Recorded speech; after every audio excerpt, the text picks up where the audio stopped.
The rain pelted the windows of Elena's small apartment like tiny accusations, each drop a reminder of all she couldn't fix. She sat motionless at the kitchen table, staring at the official letter while the ceiling leaked steadily into a collection of mismatched pots. The document trembled slightly in her hands, its formal language somehow both lifeless and earth-shattering. We regret to inform you that Michael Reynolds has passed away due to complications following emergency surgery. The words had arrived 6 months ago, but their echoes still haunted the corners of the apartment. Today's letter was different. Cream-colored envelope, Wisconsin postmark, addressed in neat handwriting that belonged to another era. The property in question consists of a small island and structures located on Lake Watomao, bequeathed by the late Victor Reynolds to his next of kin. Elena read the words for the third time, the lawyer's voice still echoing in her head. Michael had rarely mentioned his grandfather, a shipbuilder, somewhere up north who died alone years ago. A recluse, a ghost in family conversations. A loud crash from the living room jolted her back to reality. Noah stood frozen beside an overturned lamp, his 8-year-old face a mixture of guilt and defiance. The ceiling's leaking on my drawing again. Elena sighed, grabbing a towel to mop up yet another puddle forming on the worn carpet. I know, honey. I'll call Mr. Peterson again tomorrow. The lie felt hollow. She'd called the landlord 6 times this month alone. Noah's small hands worked the colored pencil across the paper with surprising precision, adding details to what appeared to be a house surrounded by water. Is that our apartment? Elena asked, trying to inject cheerfulness into her voice. No, it's our new house, the one by the lake. Noah answered without looking up. The one I keep seeing in my dreams. A chill ran down Elena's spine. He couldn't possibly know about the letter. The phone rang with a particular shrill tone that had become synonymous with dread. Elena recognized the number. Allied Collections, the third call this week about Michael's outstanding medical bills. She let it ring through to voicemail, already knowing the message. 90 days past due. Final notice before legal action. A heavy knock at the door provided momentary relief from the ringing phone. Frank Barnes stood in the hallway, toolbox in hand, his weathered face creased with concern. At 68, their neighbor moved with the deliberate precision of someone who'd spent a lifetime building things to last. Heard the crash. Ceiling finally give up the ghost. His eyes swept up to the water stain spreading across the popcorn texture. Elena stepped aside to let him in. Thanks, Frank. You really don't have to keep fixing things around here. Frank set his toolbox down with a definitive thunk. Been a handyman since before the Navy, and I'll be one till they put me in the ground. Martha would have haunted me if I'd let a young family suffer with a leaky roof. He didn't need to elaborate. Everyone in the building knew Frank had lost his wife 2 years ago. His empty apartment across the hall was as meticulously maintained as a ship's quarters. Noah looked up from his drawing, eyes brightening. Can I help? You said you'd teach me about ceiling joists next time? Frank's face softened as he ruffled the boy's hair. Sure thing, sailor. Get my flashlight from the toolbox. First rule of repair, always see what you're getting into. While they worked, Elena retreated to the kitchen, spreading the island documents across the table. Property taxes paid through the year. A small maintenance account with the local bank. Photos showing an overgrown cottage and what appeared to be a boathouse on a wooded island. Nothing that looked particularly valuable or promising. The final document was a handwritten note on yellowed paper. The island remembers what we forget. May it serve you better than it did me. Victor, cryptic words from a man she'd never met, who'd never known his great-grandson. Frank's voice broke through her thoughts. That should hold for now, but Elena, this place is falling apart faster than I can patch it. What Peterson charges you for this dump is criminal. I know. She gathered the papers quickly, but not before Frank glimpsed the property photos. Buying a vacation home? A hint of teasing in his voice, but his eyes were kind. Apparently, Michael's grandfather left us an island in Wisconsin. Frank whistled low. An island like with trees and everything. Noah's head snapped up, eyes wide with excitement. We have an island like pirates. It's nothing fancy, Elena cautioned, showing them the photos. Just some old buildings on a rock in a lake. Frank studied the images with the critical eye of someone who'd built structures his entire life. Timber frame construction, early 1900s probably. Needs work, but he tapped the boathouse photo. That's not just any boathouse. Those are specialized shipbuilding supports. Your grandfather-in-law was building something serious there. A flutter of curiosity stirred in Elena's chest, quickly tamped down by reality. It doesn't matter. I need to sell it. The medical bills, Noah's school. She gestured helplessly at the ceiling. We can't keep living like this. The phone rang again. Elena flinched but answered this time, her professional accounting voice clicking into place automatically. Yes, this is Elena Reynolds. The voice on the other end was clipped businesslike. Ms. Reynolds, this is Margaret from Lakeside Accounting. I'm calling about your position. A pause. Due to recent downsizing, we'll be terminating your employment effective immediately. Your final check will be mailed next Friday. The words landed like physical blows. Part-time bookkeeping had barely covered rent, but it was something.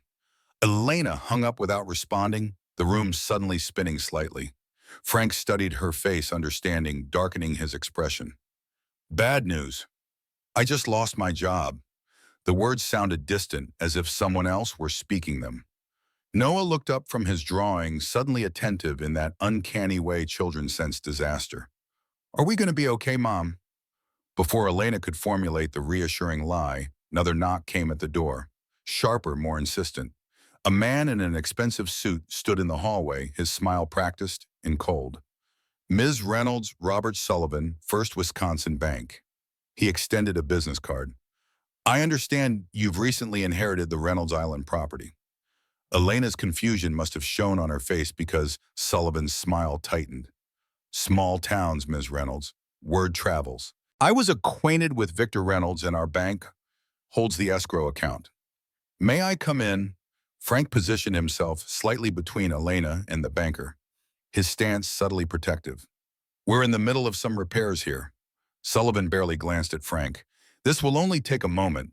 I represent a development group interested in the Lake Watoma area. We've been trying to acquire the rentals property for years. Victor was unreasonably attached to that rock. His tone suggested this was a character flaw. But with the property changing hands, we're prepared to make a generous offer, enough to solve your immediate financial concerns. He named a figure that made Elena's breath catch. It would clear Michael's medical debt with enough left for a small apartment down payment, a fresh start. Noah appeared at Elena's side, studying Sullivan with undisguised suspicion. You want to buy our island? Why? Sullivan's smile didn't reach his eyes. It's part of a larger development project. Luxury vacation homes. Progress for the community. I'll think about it, Elena said, surprised by her own hesitation. Don't think too long. Sullivan handed her his card. The bank is also prepared to call due the outstanding loan against the property if necessary. After he left, Frank's expression was thunderous.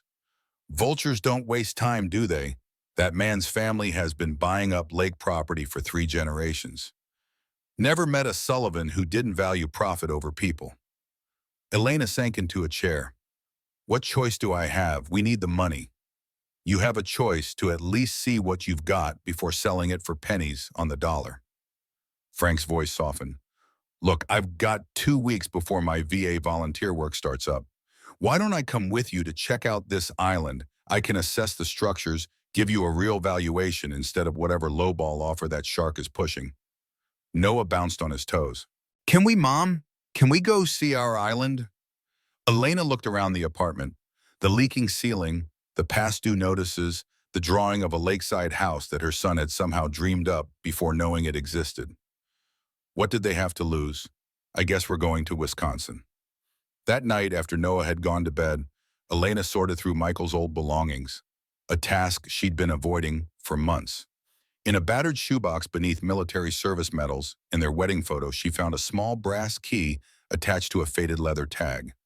Beside it lay a detailed sketch of a sleek wooden boat, the words Victor's Legacy written in Michael's precise handwriting. She turned the sketch over, finding a note. Grandpa's design, never finished, someday. Elena slept restlessly, dreaming of dark water and a boat sinking beneath the waves. Michael's face visible through the churning surface as he descended into darkness. One hand reaching upward, not for help, but offering something she couldn't quite grasp. Dawn arrived with unexpected clarity. Elena packed their meager belongings, surprised by how little they truly needed.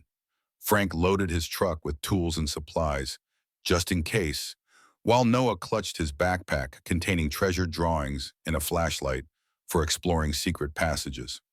The drive north stretched through the day, concrete, giving way to farmland, then forest growing increasingly dense. Noah pressed his face against the window, counting lakes that appeared between the trees, while Elena navigated with an actual paper map cell service having grown spotty miles back. People actually live out here, Elena murmured as they passed through yet another tiny town with a single traffic light. Frank chuckled. Some folks prefer trees to neighbors. Can't say I blame them. By late afternoon, they reached Lake Watoma, the water appearing suddenly around a bend, vast and silver in the fading light, dotted with small wooded islands. The nearest town lakeside consisted of a few weathered buildings clustered around a main street that ended at a public dock. The general store doubled as the town's only restaurant, its windows glowing warmly against the approaching evening. A bell jingled as they entered conversations, pausing briefly as locals assessed the newcomers. An older woman with silver hair pulled into a practical bun approached, wiping her hands on an apron. You folks look like you've come a distance. Coffee's fresh, and we've got walleye sandwiches today. Thank you, Elena replied, suddenly aware of their rumpled appearance after hours on the road. Actually, I'm looking for information about an island property. The Reynolds place. The woman's expression shifted, curiosity replacing practiced hospitality. You're Victor's people. Elena hesitated. I was married to his grandson, Michael. Martha Wilson. The woman introduced herself, gesturing them toward a corner table. Victor used to come in for supplies every few weeks. Quiet man, kept to himself mostly. She studied Elena's face. Heard Michael passed. Vietnam, wasn't it? Afghanistan, Elena corrected gently. 6 months ago. Martha nodded solemnly. Victor would have been proud. He served too in Korea. Never talked about it much. She glanced at Noah, who was examining a collection of ancient fishing lures in a display case. That's your boy. Noah, he's 8. Got his grandfather's eyes, Martha observed, though she couldn't possibly know that. Victor's place has been sitting empty since he passed, must be 5 years now. Stubborn old man refused every offer the Sullivan Consortium threw at him, even when the money got serious. Frank leaned forward. Any idea why? Martha shrugged. Some said he had gold hidden out there. Others thought he was just contrary. All I know is he'd come in for supplies, pay in cash, and row back out to that island like it was the last true place on earth. After a simple meal, Martha directed them to Harlan's boat rental at the end of the dock. The elderly proprietor squinted at the papers Elena presented, then at the small brass key she'd found among Michael's belongings. This isn't a boat key, he observed, turning it over in gnarled fingers. Looks like a door key, old style. He handed it back. Victor's rowboat is still tied up at the far end. Nobody's touched it since he passed. Technically, it's yours now, I suppose. The wooden boat looked weathered but sound, painted a faded blue with Isabella stenciled on the stern. Frank inspected it thoroughly before declaring it seaworthy. Handmade, he noted, running his palm along the gunwale. Beautiful joinery. As they loaded their minimal luggage, dark clouds gathered on the horizon. Harlan eyed the sky uneasily. Storm coming in. Might want to wait till morning. Elena glanced at Noah's eager face, then at the island visible in the distance, a dark silhouette against the darkening sky. How bad will it get? Just some rain likely. Island's only 20 minutes out if you row steady. Harlan handed them an old storm lantern. You'll want this. Power's been off out there for years. Frank took the oars despite Elena's protest that she could manage. Navy man, remember I've rowed in worse than this. His strokes were powerful and rhythmic, cutting through water that grew increasingly choppy as they distanced themselves from shore. Noah trailed his fingers in the water, mesmerized by the ripples. It's like we're the only people in the world out here. The rain started when they were halfway across fat droplets that quickly intensified into a steady downpour. Elena covered Noah with her jacket, while Frank rowed steadily, his face set against the elements. By the time they reached the island's small dock, they were thoroughly soaked. The island rose before them, perhaps 3 acres of densely wooded land, with a small clearing where a cottage stood silhouetted against the stormy sky. Even in the fading light, Elena could see the sagging roofline and overgrown path leading from the water. Not exactly the Ritz, Frank commented, securing the boat, but it's got potential. They hurried up the path, rain coursing down their faces. The cottage loomed larger as they approached, a two-story structure with a wide porch and multiple gabled windows.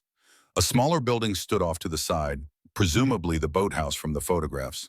Elena fumbled with the brass key at the front door, hands shaking from cold and something deeper, the strange feeling of using a key that belonged to a history she'd never known. The lock turned with surprising smoothness, as if recently oiled. The door swung open to darkness and the musty scent of long abandonment. Frank lit the storm lantern, its glow revealing a main room with exposed beam ceilings and wide plank floors. Dust-covered furniture created shadowy islands in the amber light. A worn leather armchair, a heavy oak dining table, bookshelves lined with volumes whose titles were obscured by time. "It's bigger than it looked in the pictures," Elena whispered, unsure why she felt compelled to keep her voice low. Noah had no such reservations. "It's like a pirate hideout," his voice echoed slightly in the empty space. He darted toward a narrow staircase ascending along one wall. "Can I look upstairs?" "Stay where we can see you," Elena cautioned, moving further into the room. The kitchen area occupied one corner, its cast-iron stove and hand-pump sink speaking to a simpler era. Mason jars lined wooden shelves, their contents long since spoiled or evaporated. A heavy wooden door presumably led to a cellar secured with an iron latch. Frank was examining the structure with professional interest. "Foundations solid, no major water damage despite the roof issues." He ran his hand along one of the exposed beams. "Old-growth timber. You don't see craftsmanship like this anymore." A crash upstairs, followed by Noah's startled cry, sent them both running for the stairs. They found him in what appeared to be a bedroom, standing beside a collapsed chair, wide-eyed but unhurt. "I just touched it," he explained, pointing to the broken furniture. "It's okay," Elena assured him, surveying the room. A simple iron bed frame stood against one wall, its mattress long since rotted away. A dresser with a cloudy mirror reflected their lantern light in ghostly fragments. What caught her attention, however, was a roll-top desk beneath the window, its surface covered with papers held down by a heavy glass paperweight. While Frank checked the room's structural integrity, Elena approached the desk. The papers were drawings, detailed boat designs, notes in precise handwriting, calculations, and measurements. Victor's work preserved as if he might return to it at any moment. Noah tugged at her sleeve. "Mom, look what I found." He held up a framed photograph, its glass cracked, but the image still clear. A tall, broad-shouldered man with intense eyes standing beside a small wooden boat. Something in the man's expression struck Elena with unexpected force. A determination, a pride tinged with sorrow that seemed to bridge decades. "That's him," she said softly. "That's Victor." The storm intensified, outside rain lashing against the windows, while wind moaned through gaps in the roof. A steady drip had begun in one corner of the room, water pattering onto the wooden floor. "We should get back downstairs," Frank suggested. "Check the rest of the house, see if there is somewhere dry, to camp for the night." Back in the main room, Elena set the lantern on the dining table and brushed away years of dust. "I don't know what I expected, but it wasn't this." Frank nodded. "Place has been abandoned, but it's not neglected, if that makes sense. Someone took care building this house." He tested the fireplace, checking the chimney draft. "This is clear. We could have a fire going if we find dry wood." Noah had wandered to the bookshelves, running his fingers along leather-bound spines. "Hey, this one has our name on it." He pulled out a volume, sending a cloud of dust into the air. It wasn't a book, but a leather portfolio, its cover emblazoned with Reynolds in faded gold lettering. Inside were more boat designs, but also letters, dozens of them bound with faded ribbon. Elena recognized the handwriting from the note she'd found with Michael's belongings. The top letter was dated June 1952. "My dearest Isabella," it began. "The lake is calm tonight, the stars reflected so perfectly, it seems I could row straight up into the heavens. I've begun work on the new design, the one I've been dreaming about since Korea. A boat that could have saved those boys at Incheon." Elena's throat tightened. Isabella, the name painted on the rowboat. Not just a boat name, a person, a love story. A sudden gust rattled the windows and the temperature in the room seemed to drop. Noah pressed closer to Elena's side. "Mom, I think there's something moving in the walls." They fell silent, listening. Between thunderclaps came a distinct scratching, scuttling sound from behind the wooden panels. Probably just mice, Frank said reassuringly, though his expression remained alert. Let's check the cellar, see if there's any firewood stored down there. The cellar door protested with a groan when Frank lifted the iron latch. Darkness yawned beyond deeper than their lantern could penetrate. The first step down creaked ominously under his weight. Stay up here, he instructed, taking the lantern. I'll check it out first. Elena and Noah watched anxiously as Frank descended the light, diminishing with each step. His footsteps echoed hollowly, then stopped. Elena. His voice sounded strange, tight with some unidentifiable emotion. You might want to see this. Instructing Noah to stay at the top of the stairs, Elena carefully made her way down into the darkness. The cellar was larger than she expected, extending beneath the entire house. In the lantern light, she could make out stone walls and a packed earth floor. Frank stood motionless in the center of the space lantern raised. Look there. The beam illuminated a workbench running along one wall, meticulously organized with woodworking tools hanging from pegs. Beyond that, partially concealed by stacked crates, was what appeared to be a doorway. Not rough like the cellar walls, but precisely fitted with a polished wooden frame. That's not normal cellar construction, Frank said quietly. Before they could investigate further, a tremendous crash came from upstairs, followed by Noah's frightened shout. Elena bolted for the stairs, heart pounding. She emerged into chaos. The storm had torn a section of the roof open, and rain poured in through a gaping hole above the dining table. Noah stood pressed against the bookshelf, eyes wide with fear. It just collapsed, he cried as Elena pulled him close, checking for injuries. The whole ceiling came down. Frank emerged from the cellar, quickly assessing the damage. Weather's getting worse. We need to secure what we can. He turned to Elena. There's a tool chest downstairs. I can rig up a temporary patch if we can find some material. The next hour passed in frantic activity as they battled to protect the house from the elements.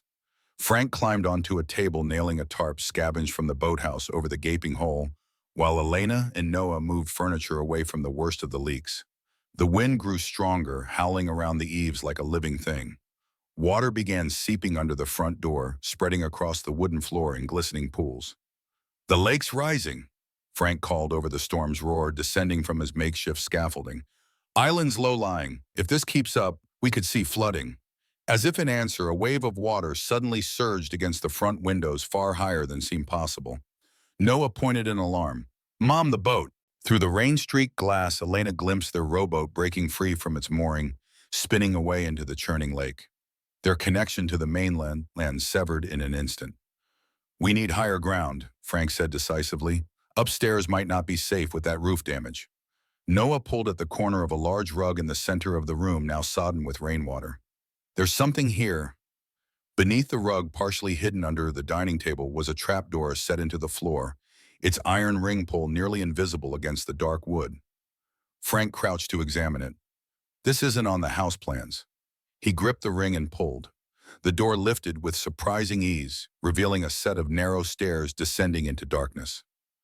Another cellar, Elena questioned, confused. They'd just come from the cellar, and this opening was nowhere near the other entrance. Noah directed his flashlight down the opening. It's not the same place. Look at the walls. They're different. He was right. Unlike the rough stone walls of the main cellar, these were lined with fitted wooden panels, almost like a ship's interior. The stairs descended steeply, curving out of sight. A tremendous crash shook the house as another section of roof gave way in the back rooms. Water poured in with renewed vigor, quickly spreading across the floor toward them. No choice now, Frank decided, grabbing the lantern. Down we go. The passage was narrow but solidly constructed, each step firm underfoot. Elena kept one hand on Noah's shoulder as they descended, counting 11, 12, 13 steps before the passage leveled out and expanded into a larger space. Frank held the lantern high, its light revealing an astonishing sight.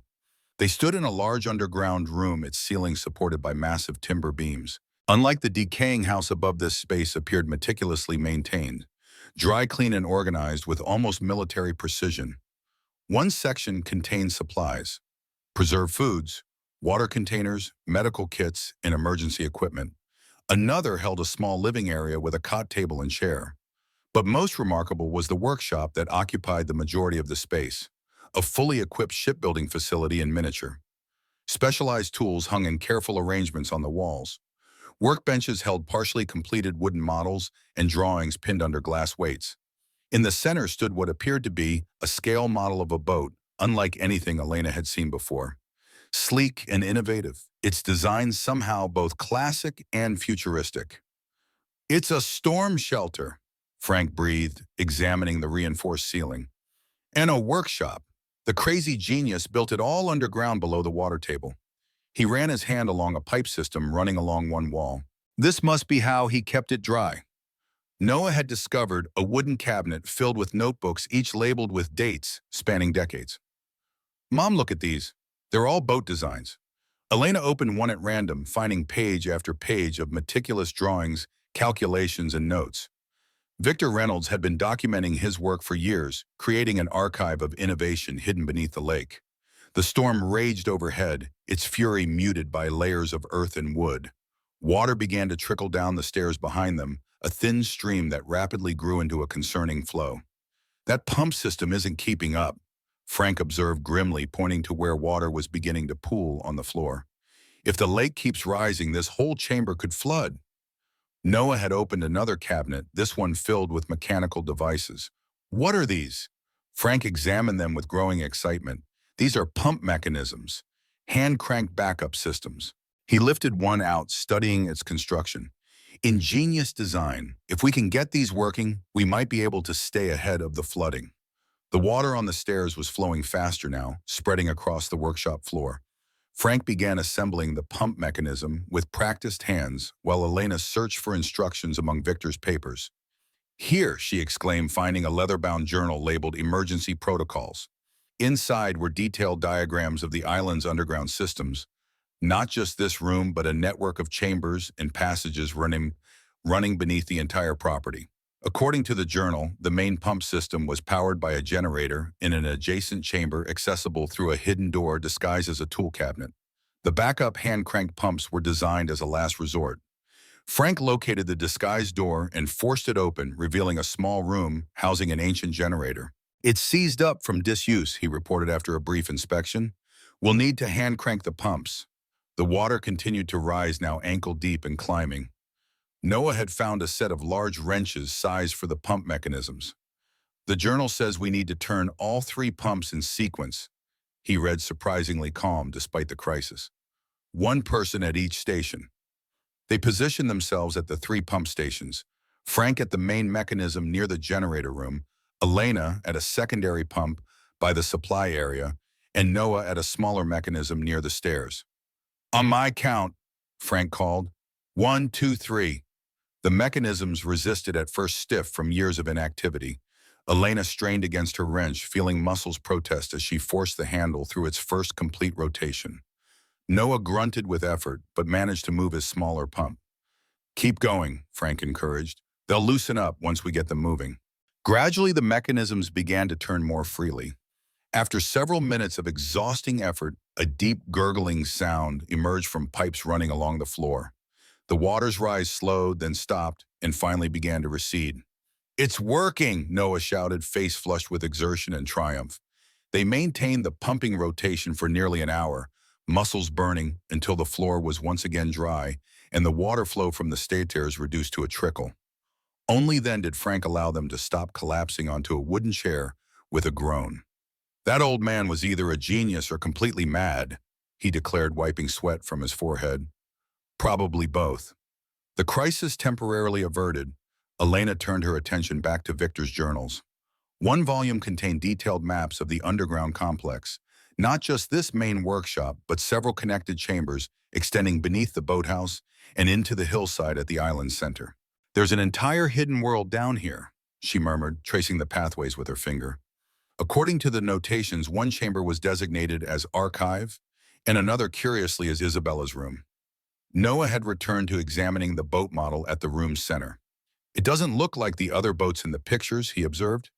"It's different." Frank joined him, studying the design with professional interest. "It's revolutionary is what it is. Look at this hull design, the propulsion system. This isn't just any boat. This could have changed naval architecture." He looked up at Elena, expression serious. Your grandfather-in-law wasn't just some eccentric hermit. He was an innovator, maybe even a genius. A loud mechanical clunk echoed through the chamber, followed by the hum of machinery coming to life. Lights flickered overhead, actual electric lights embedded in the ceiling beams, momentarily dimming, then glowing steadily. The generator, Frank realized.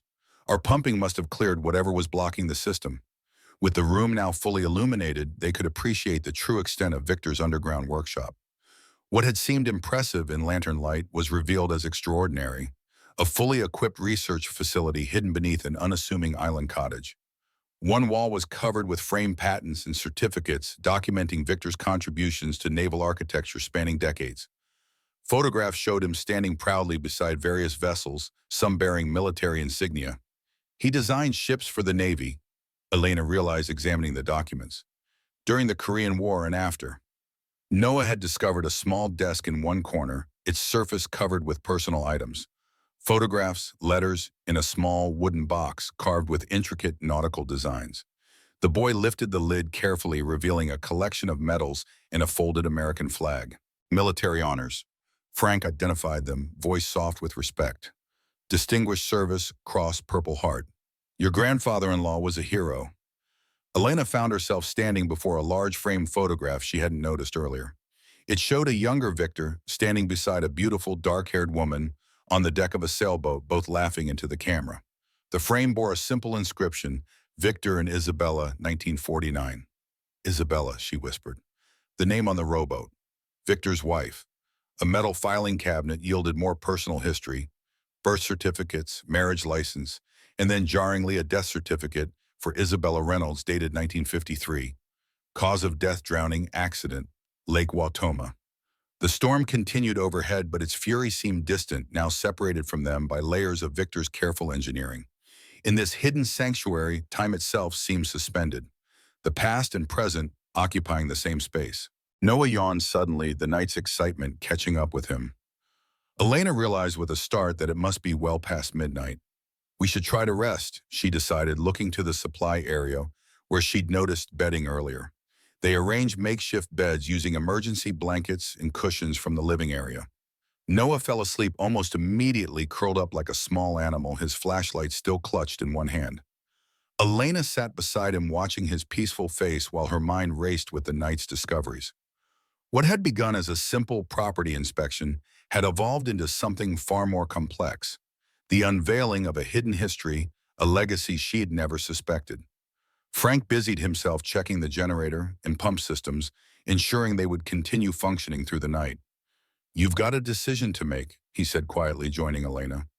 Sullivan's offer might seem generous, but after what we've found here, he gestured around the workshop. This place isn't just an island, it's the life's work.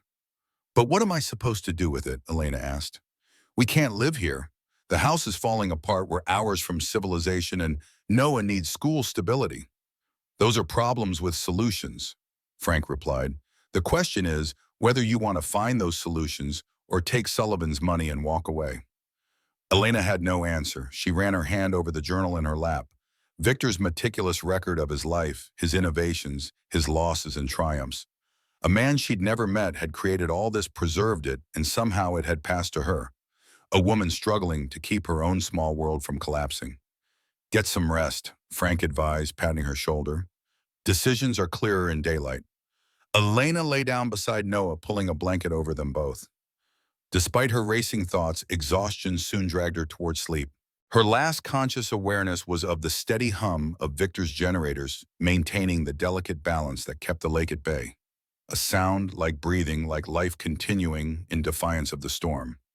Morning arrived with surprising brightness. Elena woke disoriented, momentarily forgetting their underground shelter, until Noah's excited voice brought reality rushing back. Mom, the storm's over and I found another door. Elena sat up to find sunlight streaming down the staircase entry.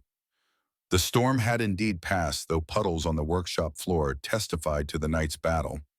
Noah stood by what appeared to be a solid wall, pointing to a nearly invisible seam. It's right here, he insisted. I felt air coming through while you were sleeping. Frank emerged from checking the generator room, looking weary but satisfied. Systems are stable. We can head back upstairs to assess the damage. Noah thinks he's found another doorway, Elena explained. Frank examined the wall with professional interest, running his fingers along the seam Noah had indicated. He's right. There's a door mechanism here. He pressed against various points until something clicked and a section of wall swung inward, revealing a narrow passage. Wait here, Frank cautioned, retrieving a flashlight. He disappeared into the opening, returning moments later with an expression of amazement. You're going to want to see this. The passage led to another chamber, smaller than the workshop, but no less remarkable. Unlike the functional workshop, this room had been designed for comfort, a memorial space of sorts. Shelves lined the walls holding photographs, journals, and personal mementos.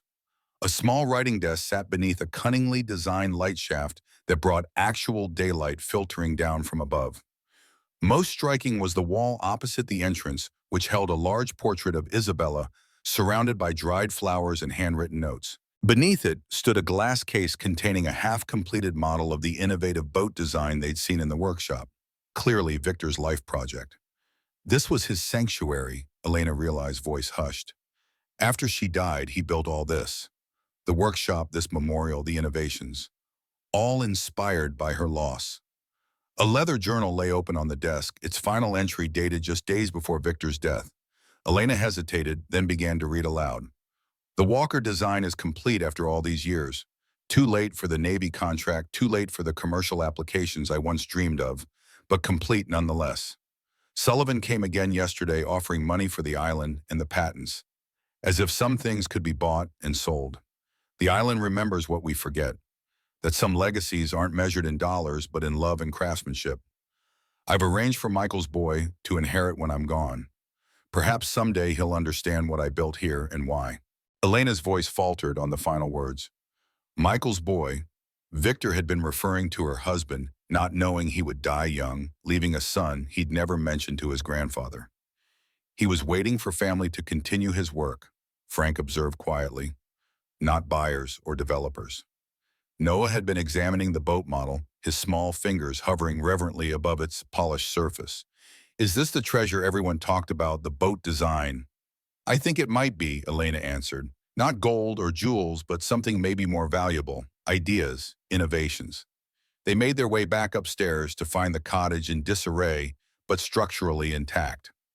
Sunlight streamed through gaps in the roof, illuminating the water damage and scattered debris. Outside, the island glistened in post-storm brightness, trees dripping in the morning light. Frank surveyed the damage with a professional eye. Roof needs immediate attention. Some wall damage. Electricals shot, plumbing, too, probably. But the bones are good. He looked at Elena. It's fixable. They ventured outside, walking the perimeter of the property. The storm had uprooted several trees and littered the ground with branches, but the boathouse appeared surprisingly unscathed.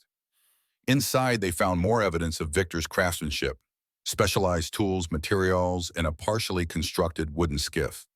At the island's highest point, a small clearing offered a panoramic view of Lake Watoma and the distant shoreline. Elena shaded her eyes, scanning the water. We're stranded unless someone comes looking for us. As if summoned by her words, a motorboat appeared around the island's edge, Martha Wilson at the helm. She waved as she approached the dock. Thought you folks might need checking on after that storm. Over coffee brewed on a camping stove Martha had brought, they related their discoveries. The underground workshop, Victor's innovations, the true nature of his treasure. Martha nodded thoughtfully. Always knew Victor was working on something important out here. Man was brilliant with boats. Designed rescue craft that saved dozens of lives in the war. She hesitated, glancing toward the cottage. What Sullivan and his developers never understood is that this island isn't just property. It's a legacy.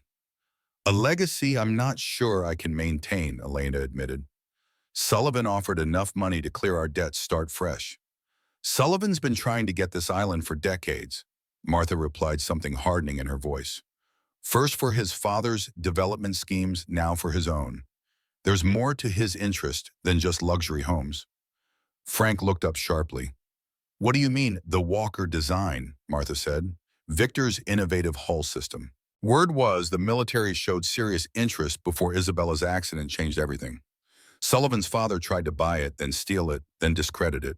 She shook her head. Some grudges run generations deep in small towns. As they talked, Noah had wandered to the edge of the clearing where a peculiar arrangement of stones caught his attention. He called out excitedly, "Mom, there's words here." The stones formed a rough circle with smaller rocks arranged in a pattern within. Viewed from above, they clearly spelled out VPLI inside a heart. Victor and Isabella, their initials preserved in this private memorial. What Noah had discovered beneath these stones, however, was far more significant. A small metal container sealed against the elements. Inside lay a collection of technical drawings, waterproofed and preserved, along with a handwritten note. To whoever finds this, these are the original Walker design specifications, certified and notarized. The Sullivan patents are fraudulent based on stolen preliminary work. May justice finally prevail. Victor Reynolds. Elena stared at the documents, understanding dawning slowly. This is why Sullivan wants the island so badly. He's afraid these papers might surface. Frank examined the technical drawings with growing excitement. These aren't just boat designs. This is revolutionary naval architecture. Hull systems that could increase efficiency by 30%, reduce fuel consumption, improve stability in rough waters. He looked up. These patents would be worth millions, maybe more. Martha nodded grimly. And Sullivan's family built their shipyard empire on stolen designs. If these documents ever became public. The sound of another boat approaching interrupted their conversation. A sleek white vessel cut through the water toward the island, Robert Sullivan standing at the bow. Two men in business suits flanked him, their posture suggesting something more threatening than business associates. "Decision time," Frank murmured as the boat docked. "What's it going to be?" Elena looked around at the cottage that had weathered countless storms at Victor's hidden workshop, preserving decades of innovation at Noah's fascinated face as he clutched the metal container of designs. She thought of Michael's sketch labeled Victor's Legacy, of the island that had been preserved for generations despite all attempts to acquire it. Sullivan's voice carried clearly across the water. "Ms. Reynolds, I see you survived the storm. Perhaps now you'll be more amenable to our offer." Noah looked up at her, eyes bright with the excitement of discovery. "Can we keep it, Mom?" "Our island," Elena straightened her shoulders, decision crystallizing with surprising clarity. This wasn't just property, it was history innovation, and a legacy that had somehow found its way to the femme when they needed it most.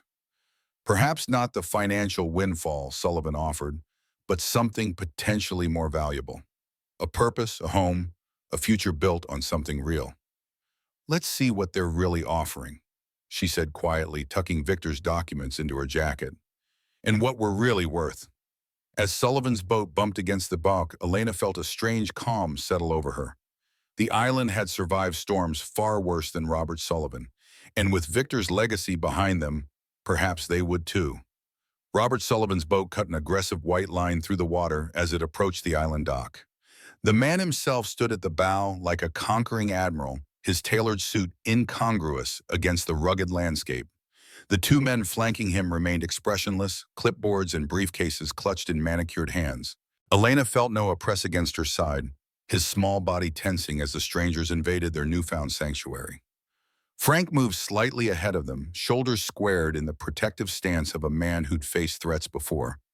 Sullivan stepped onto the weathered dock with the careful precision of someone accustomed to keeping his shoes pristine. "Miss Reynolds, I see you have had an eventful visit." His gaze swept over the storm-damaged cottage, calculating depreciation with every flaw his eyes detected. Elena straightened Victor's documents secure inside her jacket. "Mr. Sullivan, I wasn't expecting a personal visit." Sullivan's smile didn't reach his eyes. "After that storm, I wanted to ensure the property was thoroughly assessed. These are my associates, Mr. Weber from the County Inspection Office and Mr. Grayson, my development consultant." The names dropped with practiced casualness, authority, and money working in tandem. Weber, a thin man with a perpetual frown, flipped through papers on his clipboard. "Ma'am, I need to inform you that this structure has been flagged for multiple code violations. Uninhabitable in its current state." Frank's weathered face hardened. Funny timing on that inspection. Sullivan ignored him, focusing on Elena. "As you can see, the rehabilitation cost would be prohibitive. My offer still stands, a generous solution to an unfortunate situation." He named the figure again, the amount suddenly sounding hollow against the weight of what they'd discovered beneath the island. Noah tugged at Elena's sleeve. They can't just take our island, can they? Sullivan's attention shifted to the boy, his expression softening into something manufactured. You must be Noah. Did you know this island used to be part of a much larger development plan? Your great-grandfather was quite stubborn about participating. Martha Wilson, who had been quietly observing from near her boat, stepped forward. These folks just arrived, Robert. Perhaps they need time to consider options without pressure. Sullivan's smile tightened. Just being neighborly, Martha, offering solutions. Elena studied Sullivan's face, seeing calculations rather than concern. I appreciate your offer, but I'll need time to properly evaluate the property. Sullivan's associates exchanged glances. Weber cleared his throat. Unfortunately, the county has concerns about occupancy permits. Without immediate remediation, we may have to post condemnation notices. The threat hung in the air, transparent in its convenience. Frank stepped closer to Weber. Interesting. I've been reviewing Wisconsin building codes since we arrived. Curious how violations can be identified without an interior inspection. Weber flushed, looking to Sullivan for support. The banker's composure didn't waver. We're simply trying to avoid unnecessary complications, Ms. Reynolds. The island has limited historical value and significant liability issues. Why burden yourself? Elena felt the papers inside her jacket like a shield. Historical value is relative, isn't it? I understand your family has a long interest in Reynolds innovations. A microscopic twitch disturbed Sullivan's careful expression, a momentary fracture quickly sealed. Victor Reynolds had some interesting hobbies, nothing of commercial significance. Yet your family has been trying to acquire this island for 3 generations, Martha interjected, quite persistent for worthless property. Sullivan's attention snapped to Martha, something cold flashing behind his practiced smile. The holdings make geographical sense for our development plans. Nothing more. He turned back to Elena. My offer expires at the end of the week. I suggest you consider it carefully for Noah's sake. Children need stability, not derelict islands. As Sullivan's group retreated to their boat, Elena remained motionless, watching them cut back across the water toward the mainland. Only when they were distant did she exhale fully, the confrontation leaving her drained yet resolute. Martha broke the silence. They'll be back with more pressure. Sullivan doesn't take rejection well. Frank was already assessing the cottage with renewed purpose. First priority is securing the roof before more weather moves in. We need supplies. His naval precision emerged as he listed materials: tarps, lumber, roofing nails. Martha offered to transport them to the mainland. Mainland for supplies, the general store carrying basic building materials. Elena hesitated, the practical challenges of their situation suddenly overwhelming. They had limited funds, nowhere else to stay, and Sullivan's threat of condemnation hanging over them. Noah stood at the edge of the dock, staring toward the underwater workshop entrance. What if we just showed everyone what's down there, all the amazing things great-grandpa Victor made? Frank shook his head. Patents and innovations need proper legal protection first. If Sullivan gets wind of what's really down there before we've secured the documentation— Martha nodded in agreement. Sullivan Banking holds notes on half the businesses around the lake. People depend on his family's goodwill. Her expression darkened.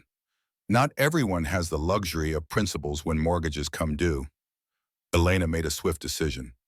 We need legal help in building materials. I'll go back with Martha, make some calls. Frank, can you and Noah secure what you can here? The plan set, Elena accompanied Martha back to the mainland, and the weight of responsibility pressing against her chest with each yard of distance from the island. The lakeside town appeared different now, not simply quaint, but entangled in complex local politics and generations-old conflicts. At the general store, Elena used the payphone to contact her former law firm colleague Sarah Chen, explaining the situation in careful terms. Sarah's interest peaked immediately at the mention of potentially valuable patents. Don't sign anything, don't admit anything, document everything, Sarah advised. I can drive up tomorrow to review what you've found. If these patents are legitimate and were stolen, you're sitting on a potential lawsuit against a powerful family. Proceed with extreme caution. While Martha helped gather building supplies on credit, Victor's account is still active. Honey, man always paid his bills. Elena noticed whispered conversations stopping when she approached. Sullivan's influence casting shadows before her path had even been chosen. An elderly man approaching the register paused beside Elena, his voice barely audible. Victor was a good man, saved my brother in Korea with one of his rescue boat designs. Whatever Sullivan's offering, the truth is worth more. He shuffled away before she could respond, the brief alliance unexpected but fortifying. By late afternoon, Elena returned to the island with supplies and a tenuous plan. Frank had already begun clearing debris and assessing the roof damage more thoroughly. Noah had appointed himself explorer-in-chief, mapping the island's perimeter and identifying what he called strategic assets, including a natural freshwater spring and a sheltered cove on the far side away from public view. The evening passed in focused activity, securing tarps over the worst roof breaches before darkness fell. Using camping lanterns from Martha, they created a habitable corner in the main room, clearing away decades of dust and water damage. Noah proudly displayed his island map, complete with the locations of fruit trees he'd discovered, apple and pear, long untended but still productive. In the underground workshop, Frank rigged a more stable connection to the generator, providing limited but consistent power. Victor's system is ingenious, part hydroelectric, using the lake's movement. With some maintenance, it could be fully operational again. That night, huddled in sleeping bags beneath the newly patched roof, Elena reviewed Victor's journals by lantern light. The entries spanned decades, documenting not just technical innovations, but a life's journey through triumph and heartbreak. June 1953. Isabella's been gone 3 months. The Navy still wants the Walker design, but I can't focus on contracts when half my soul has vanished. Sullivan keeps sending his people with offers and veiled threats. He doesn't understand that some things aren't for sale. December 1961. Sullivan's son now runs the bank, same vulture instincts as his father. They've patented a new hull design suspiciously similar to my early Walker sketches. The theft is obvious, but fighting them would mean exposing my complete designs, which would invalidate any future patents of my own. A clever trap. May 1975. Michael's letters have stopped. My grandson wants nothing to do with this place or its history. Perhaps the legacy dies with me after all. Elena closed the journal, guilt tightening her throat at the loneliness between the lines. Had Michael known what his grandfather had created? Had he deliberately turned away from this inheritance or simply been caught in his own life's currents? Now her own son slept peacefully beside her, somehow connected to this place through dreams before ever knowing it existed. Morning arrived with the sound of hammering. Frank already at work on more permanent roof repairs. After a simple breakfast from Martha's Supplies, Elena established a command center at Victor's desk, organizing documents and creating an inventory of the underground workshop's contents. Noah had appointed himself Frank's official assistant, learning to measure twice and hammer with precision. The boy who had been subdued and quiet in their city apartment now buzzed with purpose, asking questions and absorbing knowledge with every task. By midday, Sarah Chen arrived on Martha's boat, her city attire and sleek laptop case incongruous against the rustic dock. Her professional assessment was immediate and direct. "You've got something significant here," she confirmed after reviewing Victor's documentation in the underground workshop. These patents were filed properly but mysteriously denied through administrative channels. Sullivan's family subsequently patented suspiciously similar designs. She glanced up from the papers. In legal terms, they stole his intellectual property, then manipulated the system to block him from protecting his own innovations. The afternoon devolved into legal strategy, documentation, preservation of evidence, potential claims. Sarah advised against confronting Sullivan directly until they had secured their position. The patents alone could be worth millions, especially the fuel efficiency designs, Sarah explained, but challenging a banking family with deep local connections requires careful preparation. As Sarah departed with copies of key documents, a boat approached from the opposite shore, an aged fishing vessel piloted by a weather-beaten man in his 70s. He introduced himself as Thomas Carpenter, a local fisherman who had known Victor. "Heard Reynolds' family was back," he explained, studying Elena with cautious interest. "Victor helped design modifications for our fishing boats back when fuel prices nearly bankrupted the local fleet. Never charged a penny." He gestured towards a cluster of similar vessels visible in the distance. Half the independent fishermen on this lake survived because of his work. This unexpected connection opened new dimensions to Victor's legacy. Throughout the afternoon, more boats appeared cautious at first, then increasingly friendly as word spread.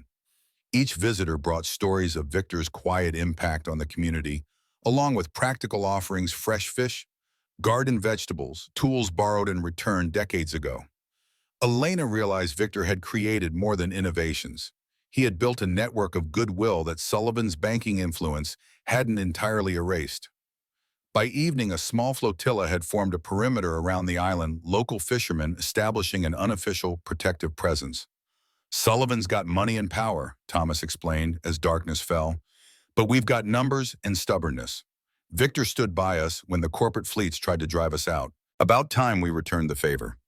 The following days established a rhythm of restoration and discovery. Frank's construction experience proved invaluable as they moved from emergency repairs to methodical renovation. Using Victor's tools and locally sourced materials, they replaced damaged roof sections and reinforced weakened walls. Elena discovered unexpected reserves of practical knowledge, her accounting precision transferring surprisingly well to measuring and cutting replacement floorboards. Noah thrived in this environment of purposeful work and exploration. Each day brought new discoveries as he mapped the island more thoroughly: a hidden beach accessible only at low-tide stone steps cut into the hillside leading to what might have been a meditation spot overlooking the lake fruit trees, planted in a pattern that from above suggested a compass rose. In the underground workshop, Elena and Frank alternated research sessions uncovering the full scope of Victor's innovations. The Central Walker design, named for Isabella's maiden name, was revolutionary in its approach to hull hydrodynamics and propulsion efficiency. But surrounding this centerpiece were dozens of smaller inventions: specialized tools, emergency systems, environmental monitoring devices. He was decades ahead of his time. Frank marveled studying the intricate models. Some of these concepts are just now being discovered by major engineering firms. On their fourth day, the first real challenge to their presence arrived: an official-looking envelope delivered by a nervous county clerk. Inside was a formal condemnation notice citing imminent danger due to structural deficiencies and ordering the property vacated within 48 hours. Frank studied the document with narrow-eyed suspicion. "Convenient timing. We've already addressed the serious structural issues." He pointed to the signature block. "Notice who authorized this: Charles Weber, Sullivan's associate from the boat." Sarah, consulted by the phone, advised immediate countermeasures. "They're trying to force you off the property before you can establish legitimate residence or historic significance. I'll file for an emergency injunction, but you need documentation of the repairs in current condition." Elena spent the evening photographing their improvements with Martha's borrowed camera, while Frank prepared a point-by-point refutation of the alleged code violations. Noah, sensing the tension, worked with particular determination on his assigned task, clearing decades of overgrowth from the pathways connecting the cottage to the boathouse. The following morning brought unexpected allies. Thomas arrived with 3 other fishermen and a retired building inspector named Henry Blackwood. "Sullivan's playing dirty pool," Henry declared after a thorough examination of the cottage. "I'll sign a counter-assessment. These repairs meet code for historical structures." He tapped the wall appreciatively. "Built better than most new construction, even with the storm damage. Just needs proper documentation." While Henry conducted his inspection, the fishermen unloaded supplies from their boats: additional building materials, a small generator, preserved food. The impromptu community support bolstered Elena's resolve, transforming their isolated stand against Sullivan into something larger. Sarah's legal maneuvers secured a temporary restraining order against the condemnation notice, buying them precious time. Meanwhile, Frank and Noah had begun work on a more ambitious project: restoring the boathouse and preparing to salvage one of Victor's partially completed vessel hulls. The boathouse revealed new dimensions of Victor's craftsmanship. Unlike the cottage's rustic functionality, this structure featured precision joints and specialized storage systems. Overhead tracks could move boat sections through the construction process, while a small forge allowed for custom metalwork. "He could have built anything here," Frank observed, admiration evident in his voice.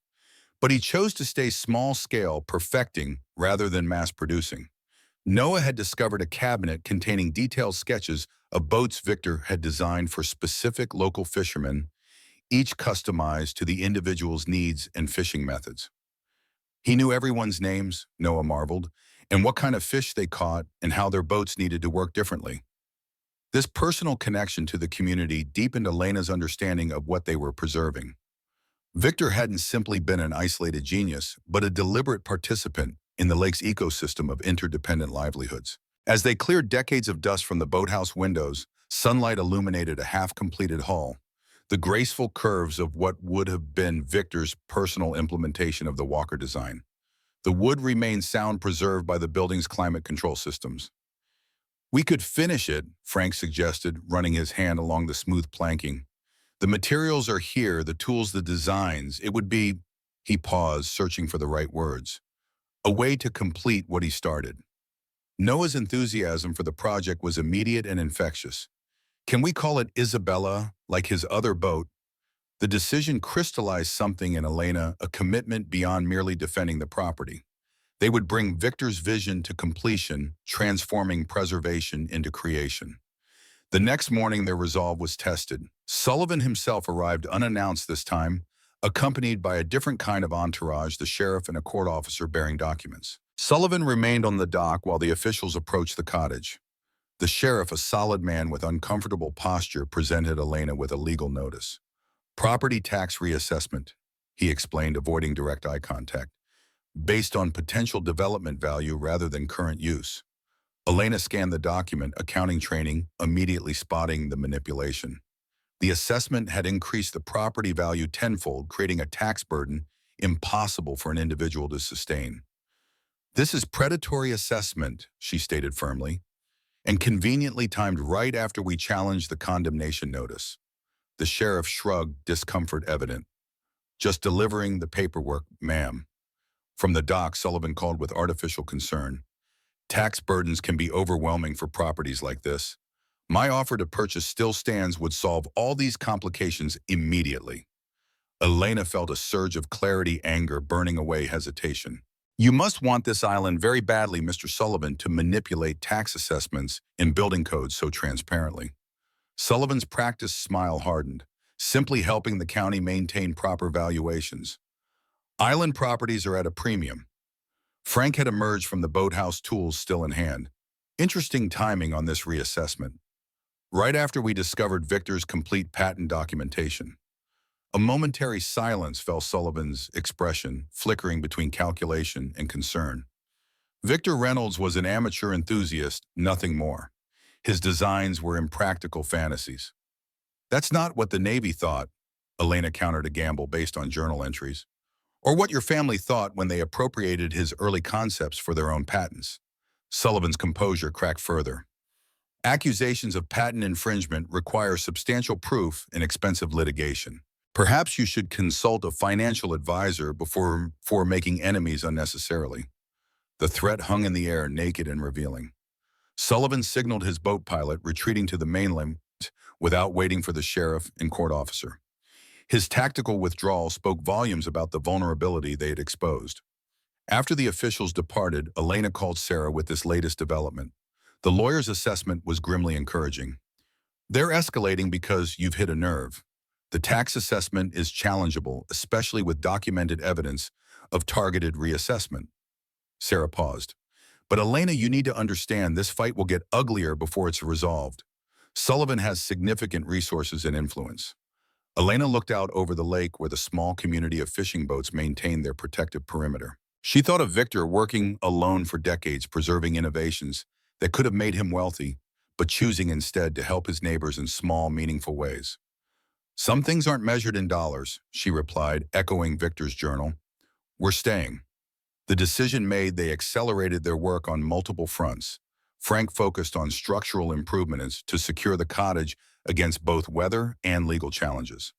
Elena organized Victor's documentation chronologically, creating a compelling narrative of innovation and subsequent theft. Noah, with surprising dedication for his age, took responsibility for clearing the island's perimeter path, making notes of boundaries and landmarks. A week into their occupation, Martha brought news from town. Sullivan banking had abruptly called loans on two local businesses whose owners had openly supported the Reynolds property claim. The message was unmistakable: allies would face consequences. "It's working, though," Martha noted with grim satisfaction. People are asking questions about why one little island matters so much to the mighty Sullivans. Secrets don't keep well when you start punishing folks for noticing them. That evening, Thomas and several other fishermen arrived with an unexpected offering: technical evaluations of Victor's efficiency, modifications to their boats documenting fuel savings of 25–40% compared to standard designs. This practical evidence strengthened their case for the commercial value of Victor's innovations. Sullivan's family has been licensing similar technology to commercial fleets for decades, Thomas explained, charging premium rates for what Victor gave us freely. While the adults strategized, Noah made his own significant discovery.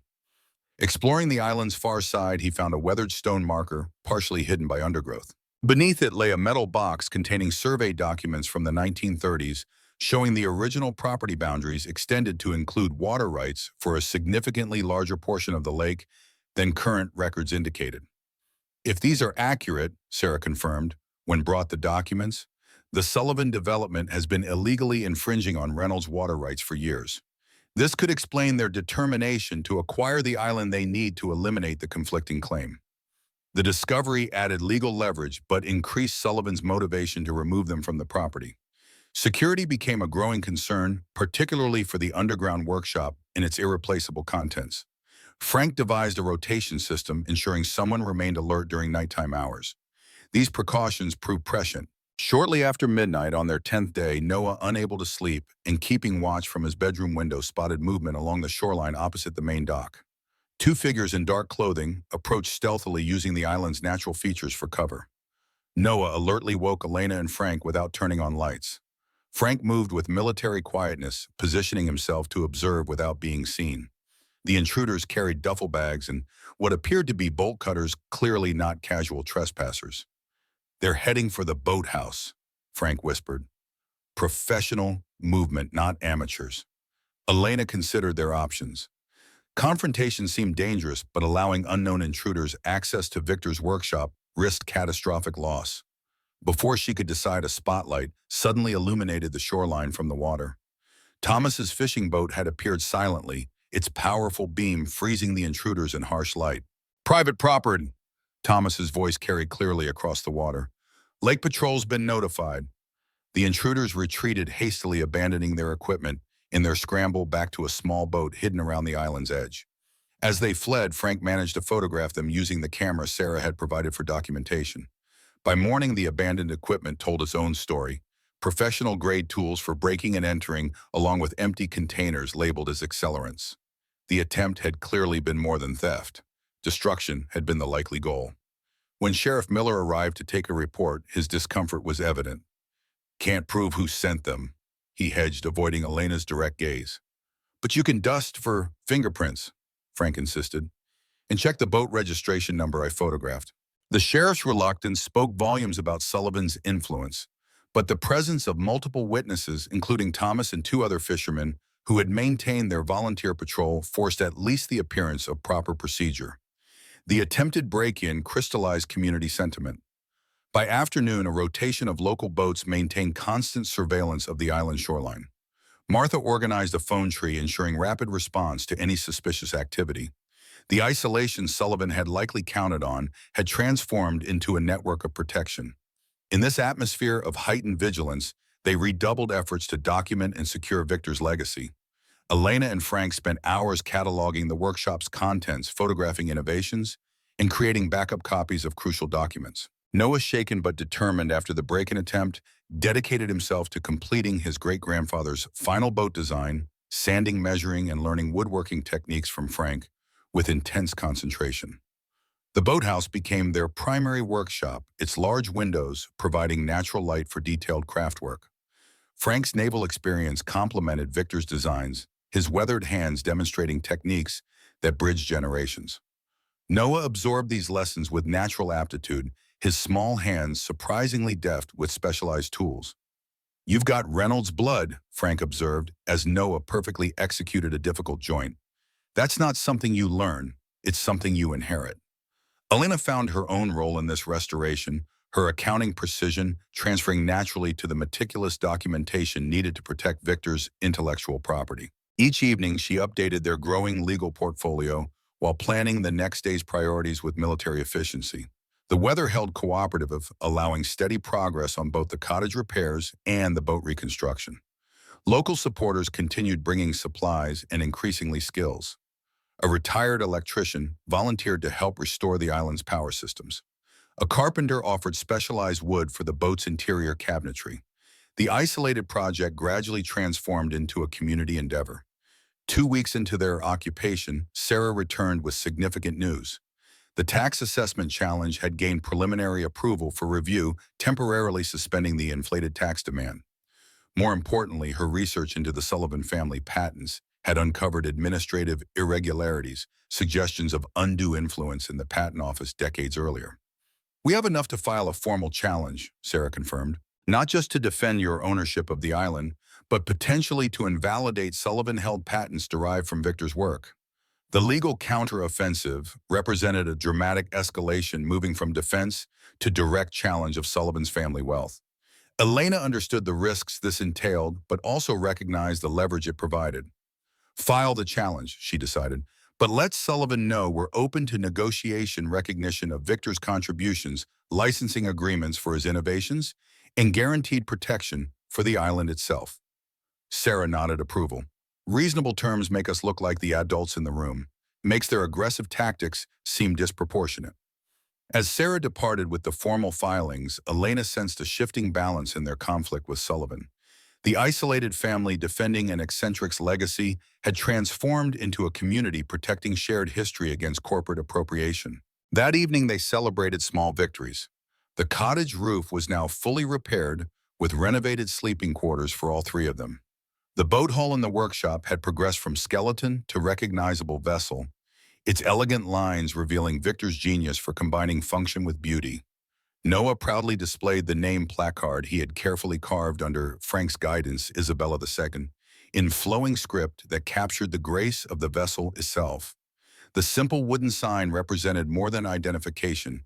It was continuity, honoring both the woman and the vision that had shaped Victor's life work. The peaceful evening shattered at dawn. Elena woke to the sound of multiple boat engines approaching the island. From the cottage window, she watched 5 vessels converge on their dock, Sullivan's sleek craft accompanied by official-looking boats with county markings. Frank appeared beside her, expression grim. "They're escalating." Multiple officials means they've coordinated through several departments. Noah joined them, sleep-tousled but immediately alert to the tension. "Are they trying to take our island?" Elena straightened her shoulders, determination replacing apprehension. "They can try." The approaching flotilla represented Sullivan's most direct challenge, yet an intimidation display meant to overwhelm through official authority. As the boats docked, Sullivan emerged, first flanked by Weber from building inspection, another official in environmental protection uniform, and 2 sheriff's deputies. Sullivan's expression combined satisfaction with cautious vigilance, a man playing his strongest hand while hedging against unexpected resistance. "Ms. Reynolds, we have multiple enforcement actions requiring immediate attention." Frank stepped forward. "Interesting timing considering the patent challenge filed yesterday." Sullivan's composure flickered briefly. "This is about public safety and environmental compliance, nothing more." Weber thrust forward a thick document. "Expanded inspection findings. The structure requires vacating pending complete remediation." The environmental officer added her own citation. "Plus potential contamination from unpermitted underground structures. Full assessment required immediately." The coordinated assault continued as one of the deputies stepped forward. "We're also investigating reports of unauthorized commercial activities without proper licensing." Each charge individually might have been manageable. Together, they formed a bureaucratic barricade designed to force immediate evacuation of the island. Elena accepted the documents without revealing her internal calculations. Sullivan had overplayed his hand, making the coordination too obvious, the timing too convenient after the patent challenge. Noah had slipped away during the confrontation, his absence noticed only when he reappeared at the dock, breathlessly waving his arms. Boats coming, lots of boats, all heads turned toward the mainland, and where an unprecedented sight unfolded. A flotilla of vessels approached: fishing boats, pleasure craft, even kayaks and canoes, each flying a homemade pennant showing a simplified boat silhouette. Leading the impromptu armada was Thomas's fishing boat, now carrying what appeared to be several people in professional attire, clutching cameras and notepads.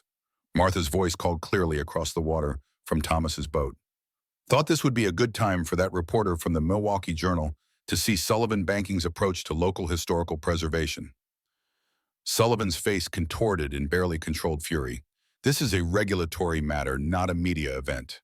The reporter, a sharp-featured woman in her 40s, was already snapping photos from the approaching boat. Mr. Sullivan, is it true your family's patents are being challenged?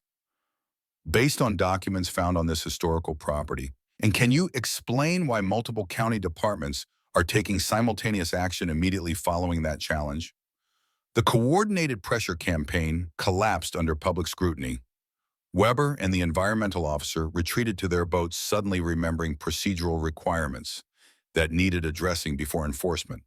The deputies, clearly uncomfortable with their role, mumbled about returning with clarified orders. Sullivan remained, his calculated affability replaced by naked animosity.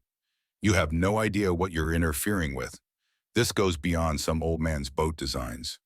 Elena stepped closer, lowering her voice.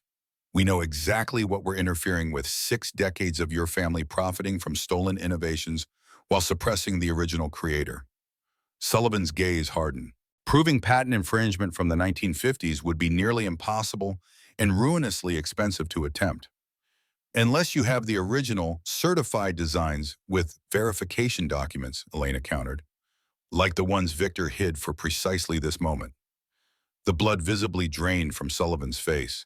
For the first time, genuine fear replaced calculation in his expression. Without another word, he retreated to his boat, leaving the assembled community members and media witnesses to document his hasty departure. As the Sullivan forces retreated, the community boats converged on the island in impromptu celebration. The Milwaukee Journal reporter, introduced as Catherine Lynn, conducted interviews about Victor's contributions to the local economy through his boat innovations. Fishermen proudly displayed their Victor-modified vessels, explaining specific efficiencies that had kept independent operations viable against corporate competition. By afternoon, the gathering had transformed into a strategic planning session. Catherine's initial interest had expanded into a feature investigation of the Sullivan family's patent history and banking practices. Community members organized a more formal rotation for island security. Sarah connected remotely, outlining expanded legal strategies based on the growing evidence of coordinated harassment. Elena watched this organic mobilization with mixed emotions: gratitude for the support, concern for the escalating conflict, and deepening commitment to Victor's legacy. They had transitioned from defensive occupation to active reclamation of historical truth. That evening, as the impromptu gathering dispersed, Elena, Frank, and Noah stood on the dock, watching the sunset paint the lake in amber and rose. The island felt different now. Not an isolated inheritance, but a community landmark, its value measured in connections rather than acreage. Frank surveyed their progress with quiet satisfaction. Victor would have appreciated this. Not just defending his innovations, but bringing people together around them. Noah, who had been uncharacteristically thoughtful since the morning's confrontation, looked up at Elena. We're not just fixing a boat or a house, are we? We're fixing a story, making sure it gets told right. Elena rested her hand on Noah's shoulder, the weight of responsibility balanced now by the strength of purpose. Stories matter, especially the ones powerful people try to erase. As darkness settled over the lake, their island remained illuminated, partly from their restored generator power, partly from the running lights of fishing boats maintaining their protective vigil offshore. In the boathouse, the half-completed Isabella II gleamed under work lights, its graceful lines embodying both memory and possibility. The next challenge would inevitably come. Sullivan had retreated, but not surrendered his family's fortune and reputation, too entangled with Victor's innovations to abandon the fight. But tonight, watching Noah carefully sand a section of railing with the focused determination that mirrored his great-grandfather's craftsmanship, Elena understood they had already won something essential: the right to continue a legacy that transcended ownership. In the cottage, Victor's journals awaited further exploration. In the underground workshop, innovations remained to be documented and protected. On the lake, a community had awakened to its own history of resistance against financial dominance. The story was far from finished, but its direction had irreversibly changed. Elena turned away from the darkening water toward the warm lights of their improbable home. Tomorrow would bring its own battles, but tonight they had earned their rest harbor, found if not yet fully secured. The Milwaukee Journal headline blazed across the front page of the local section, Lake Watoma Innovation Dispute Banking Dynasty, challenged by widow and son. Catherine Lynn's feature investigation had transformed their isolated stand into regional news, complete with photographs of the island, the partially restored boat, and community supporters gathered on the dock. Most striking was the image of Noah holding up one of Victor's original design sketches, his small face serious beneath a shock of dark hair, so similar to the old photographs of his great-grandfather. Elena folded the newspaper carefully, preserving it for the growing archive of their island defense. 3 weeks had passed since Sullivan's flotilla retreated under media scrutiny. 3 weeks of methodical work strengthening both their physical and legal position. The cottage now stood fully weatherproofed, its sagging porch rebuilt, windows reglazed, and power systems upgraded using Victor's ingenious designs. More significant were the changes less visible to casual observation. The underground workshop had been thoroughly documented, its contents cataloged and photographed under Sarah's legal guidance. Key documents were duplicated and stored securely off-island with trusted allies. The community security rotation had evolved into an efficient system coordinated through Martha's store using marine band radios. Frank appeared in the doorway wiping boat varnish from his hands. Milwaukee TV station called Martha's. They want to interview you about the patent dispute. Elena hesitated, weighing visibility against vulnerability. Media attention provided a certain protection through transparency, yet each public statement risked revealing strategic details Sullivan might exploit. Let's focus on Victor's community contributions, she decided. The fishing fleet modifications, his military service. Keep the most innovative designs under wraps until the legal protections are secured. Noah bounded up the porch steps, lake water dripping from his swimming shorts. The boy who had arrived pale and subdued now moved with confident energy, his skin sun-browned, his demeanor transformed by purpose and freedom. Thomas says there's a storm system coming in 2 days. He shook water from his hair. We should check the drainage channels before it hits. Frank nodded approvingly at Noah's foresight. Storm preparedness matters on an island. Good thinking. This casual exchange highlighted their evolution from visitors to inhabitants, their awareness shifting to rhythms of weather, water levels, and seasonal patterns. Elena had established a remote accounting practice using the satellite internet they'd installed, servicing clients across Wisconsin from her desk overlooking the lake. Noah's education combined formal online curriculum with practical skills under Frank's tutelage, creating an unconventional but comprehensive learning environment. The island itself had revealed new dimensions under their stewardship. Noah's exploration had uncovered stone foundations of earlier structures dating back to the 1880s, suggesting the island's history extended beyond the Reynolds family. The orchard trees, properly pruned for the first time in decades, promised abundant fall harvests. Even the wildlife had adjusted to their presence. A family of otters now regularly visited the southern shore, drawn by Noah's careful feeding. Evening brought their now customary gathering in the boathouse, where Isabella II took shape with each day's focused effort. The hull gleamed with multiple coats of marine varnish, its internal structure now complete. Frank and Noah worked side by side on the cabinetry, the older man's gnarled hands guiding the younger's through complex joinery techniques. Victor's design incorporates storage compartments within the structural supports, Frank explained, indicating the dual-purpose elements. Nothing wasted, nothing purely decorative, function creating beauty rather than sacrificing it. Elena sat at the drafting table, transferring Victor's handwritten calculations into digital form. Each page revealed the meticulous thinking behind innovations that appeared deceptively simple, complex physics expressed through elegant engineering solutions. Their peaceful productivity was interrupted by Martha's arrival at the dock, her expression grave as she entered the boathouse. Sullivan's made his next move. The County Historical Commission rejected the island's application for historical status protection. Paperwork claims insufficient historical significance, despite everything we submitted.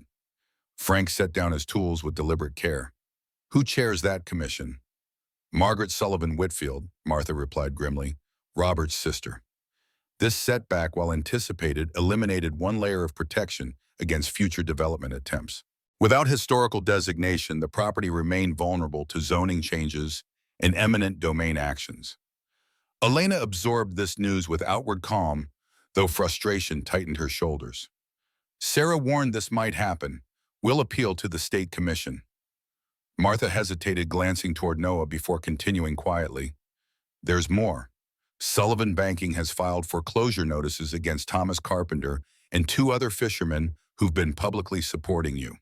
They're calling in loans that were supposed to run another 5 years. The escalation sent a clear message: support for the Reynolds claim would carry increasing penalties for community members. Sullivan was targeting their protective network, systematically dismantling local alliances through financial pressure. Noah, who had been pretending not to listen, abandoned the pretense. He can't do that. It's not fair. Frank placed a weathered hand on the boy's shoulder. Life lesson, Noah. People with money and power often confuse can with should. Doesn't make it right, just makes it real. Martha departed with promises to update them on community response to these latest developments. Elena watched her boat retreat toward the mainland, and the weight of responsibility pressing more heavily with each Sullivan countermove. Their stand was endangering livelihoods beyond their own, forcing decisions about how far to push this fight. That night, Elena reviewed their options with Frank while Noah slept upstairs. Their legal position remained strong but required resources to pursue. Sarah's firm had agreed to work on contingency, but court filings, expert witnesses, and discovery costs would mount quickly. The island's operational expenses were manageable thanks to Victor's self-sufficient systems, but a protracted legal battle would strain their limited finances. Sullivan's counting on economic attrition, Frank observed. He can afford years of litigation. We can't. Elena stared into the fireplace, watching patterns form and dissolve in the flames. We need to change the equation, make this about more than just our claim versus his development plans. The solution began forming as she spoke, not a direct confrontation, but a reimagining of what the island could represent. Victor didn't just build boats, he built community support systems. What if we honor that legacy more directly? By morning, Elena had outlined a bold proposal. Rather than simply defending the island as private property, they would establish the Victor Reynolds Maritime Innovation Center, a nonprofit educational facility dedicated to sustainable boat building, traditional craftsmanship, and technical training for local youth. Sarah, consulted by phone, confirmed the legal viability. A registered 501c3 with educational purpose would qualify for additional protections and grant funding. Plus, it transforms the narrative completely. Sullivan would be fighting against community education, not just your private ownership. Noah embraced the concept with characteristic enthusiasm, immediately designing a logo combining boat elements with educational symbols. Frank approached the plan with practical considerations, mapping spaces that could serve dual purposes as workshop and classroom areas. Implementation began immediately. Elena leveraged her accounting background to prepare incorporation documents, while Frank assessed renovation requirements for accommodating student groups. Noah took responsibility for creating an initial curriculum outline based on the skills he had learned during their island residency. Word of their plans spread through Martha's informal network, bringing unexpected allies. A retired high school vocational teacher volunteered to help develop maritime craft education standards. A grant writer offered assistance navigating state and federal funding applications. Thomas Carpenter, despite his own financial peril from Sullivan's foreclosure threat, committed to serving as a practical fishing methods instructor. Most significant was the arrival of Professor Alan Harrington from the University of Wisconsin's engineering department. Catherine Lynn's newspaper investigation had caught his attention, particularly the references to Victor's innovative propulsion systems. These designs were decades ahead of their time, Harrington confirmed after examining the workshop archives. The efficiency principles Victor developed empirically in the 1950s are only now being validated through computer modeling. The professor's enthusiasm bordered on reverence as he handled the original drawings. This isn't just local history, it's nationally significant innovation that never received proper recognition. Harrington's academic credibility provided institutional legitimacy to their efforts. His department formally requested permission to study Victor's designs for educational purposes, creating an official university connection that strengthened their position against Sullivan's dismissal of the island's significance. By week's end, Elena had filed incorporation papers for the Victor Reynolds Maritime Innovation Center, submitted initial grant applications, and outlined a 5-year development plan. The strategy shifted their posture from defensive to proactive, forcing Sullivan to recalibrate his approach. The response came swiftly. Catherine Lynn received an anonymous package containing documents suggesting Victor had stolen his designs from classified Navy projects, allegations that, while unsubstantiated, could taint his legacy and undermine the Innovation Center concept if widely circulated. Professor Harrington dismantled these claims methodically, producing Navy correspondence that explicitly credited Victor with original design elements later incorporated into military vessels. The attempted character assassination backfired, generating a follow-up article that further established Victor's legitimate contributions to maritime engineering. Sullivan's next attack targeted their renovation activities directly. County inspectors arrived unannounced, citing anonymous complaints about unpermitted commercial development. Frank met them at the dock with complete documentation permits obtained weeks earlier through proper channels, structural plans approved by licensed engineers, environmental impact assessments completed voluntarily beyond required standards. "Someone didn't do their homework," Frank observed mildly as the inspectors departed empty-handed. "Preparation beats intimidation every time."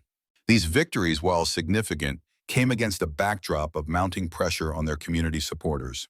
Sullivan Banking accelerated foreclosure proceedings against Thomas and other fishermen. Local businesses that supplied materials for the island renovations reported sudden difficulties with their credit arrangements. Martha's store faced a surprise health department inspection that found violations never cited in 30 years of operation.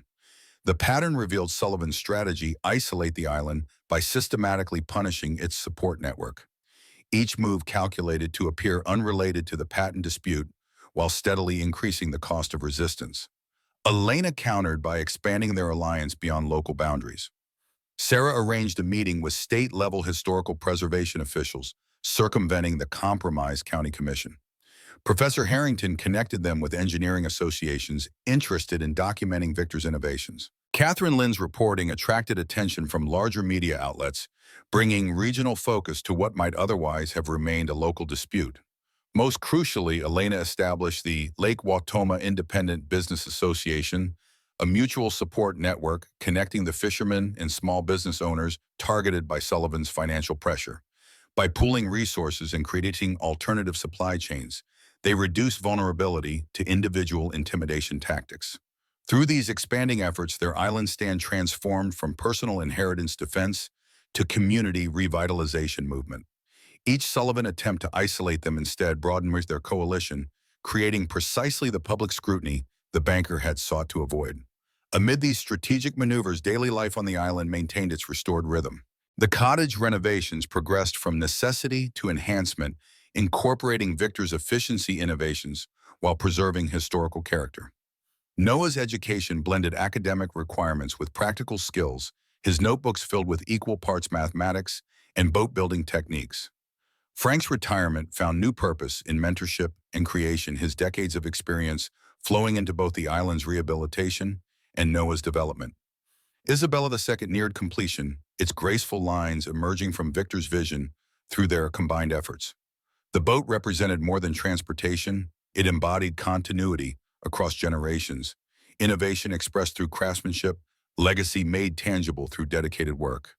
On a clear September morning, with autumn colors beginning to transform the surrounding shoreline, they prepared for Isabella II's launch ceremony. The event had evolved from private milestone to community celebration, with boats gathering from across the lake to witness Victor's final design realized at last. Elena stood on the dock as dawn illuminated the water, reviewing mental checklists for the day's activities while watching mist rise from the lake's surface. A familiar silhouette appeared from the mainland direction, Martha's boat approaching earlier than expected, moving with unusual urgency. "Sullivan's filed for eminent domain," Martha announced without preamble as she secured her vessel. "County commissioners will vote tomorrow on designating the island for essential public development under his lakefront revitalization plan."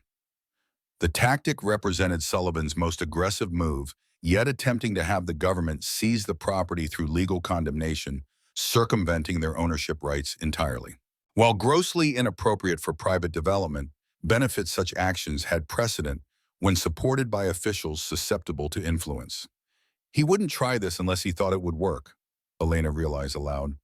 How many commissioners has he convinced? Martha's expression confirmed the worst.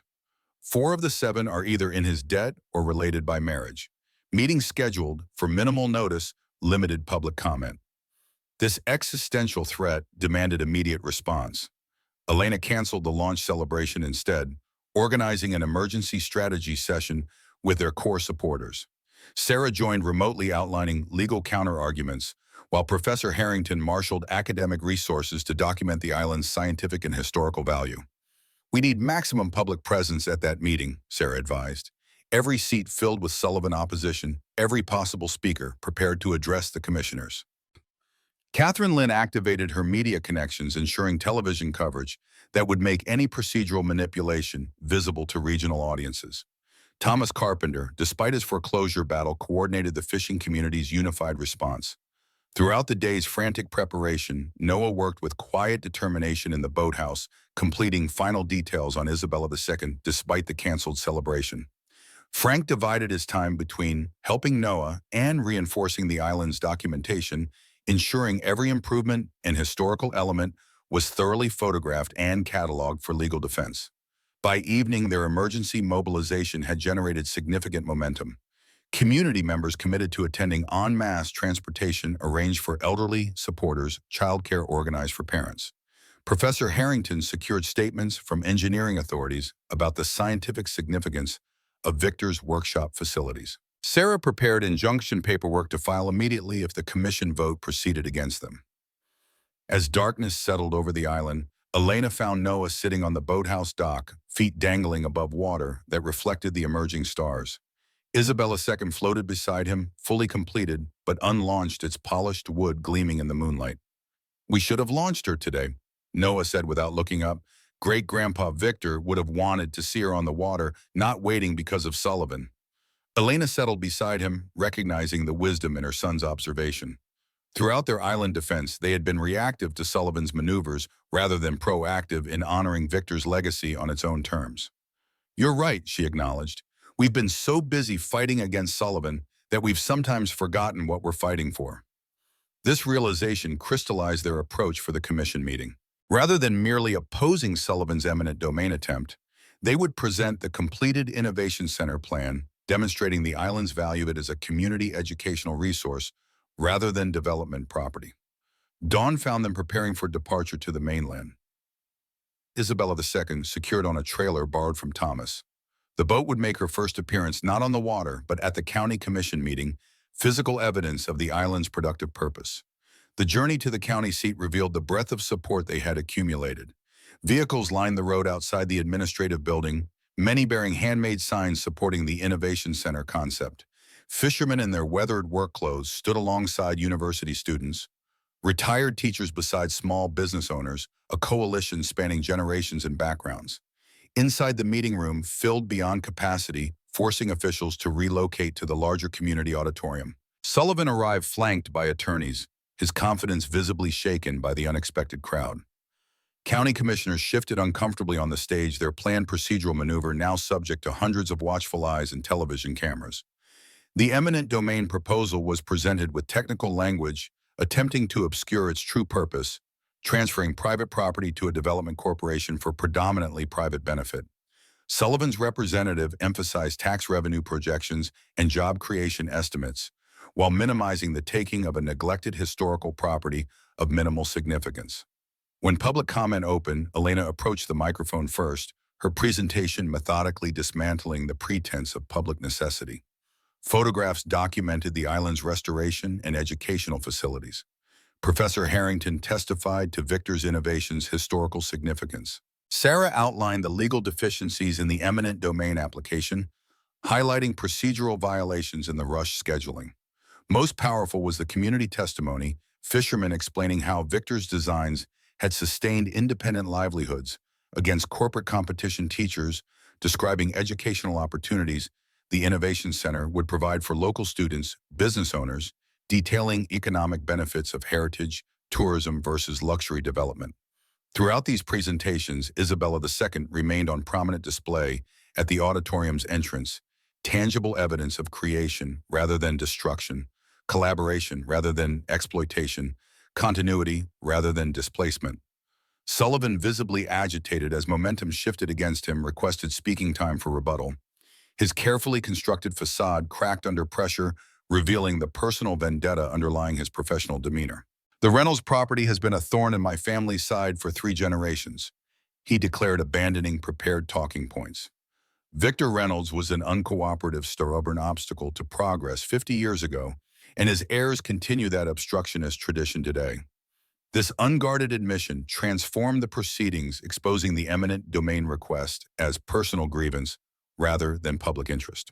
When Sullivan further claimed Victor had stolen initial concepts from Sullivan Engineering during military contract work, Professor Harrington produced Navy documentation definitively establishing the reverse chronology, Sullivan designs implementing Victor's innovations without attribution or compensation. The commission chairman, clearly recognizing the deteriorating position, called for a procedural recess. During this pause, Elena received an unexpected message. Thomas Carpenter needed to speak with her urgently outside the auditorium. She found the fisherman standing with an elderly gentleman in a naval uniform adorned with significant commendations. "This is Admiral James Westfield, retired," Thomas explained. "He read about the dispute in Catherine's articles and drove up from Milwaukee this morning." The Admiral's handshake was firm despite his advanced years. "Victor Reynolds saved my life at Incheon in 1950. His emergency extraction boat design performed when standard vessels couldn't operate in those conditions." His voice carried the unmistakable authority of command despite his age. 27 of us came home because of his innovation. I've been looking for an opportunity to acknowledge that debt for decades." When the commission reconvened, Admiral Westfield's testimony provided the decisive counterweight to Sullivan's claims. His first-hand account of Victor's naval contributions, enhanced by military credibility and documented with service records, established definitively the national significance Sullivan had attempted to diminish. The commissioners, recognizing their political exposure, voted 5-2 against the eminent domain proposal, 2 Sullivan allies maintaining their position, while 3 others reversed course under public scrutiny.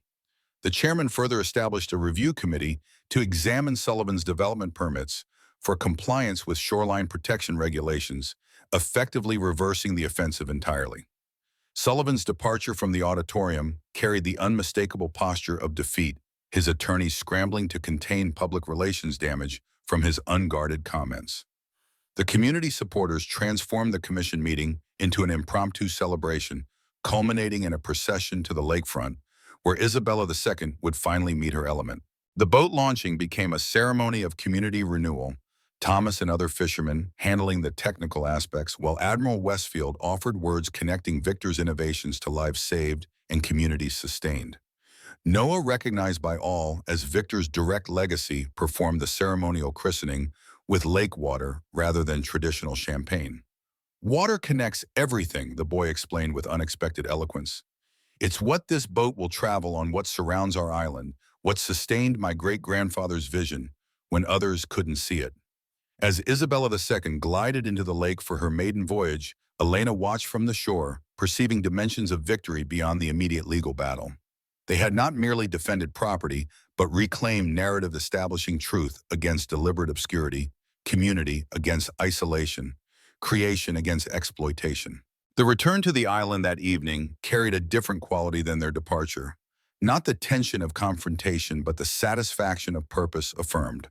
The small flotilla accompanying them included vessels representing every facet of their coalition: fishing boats, university research craft, historical society, representatives, and family pleasure craft, all unified in celebrating preservation over development.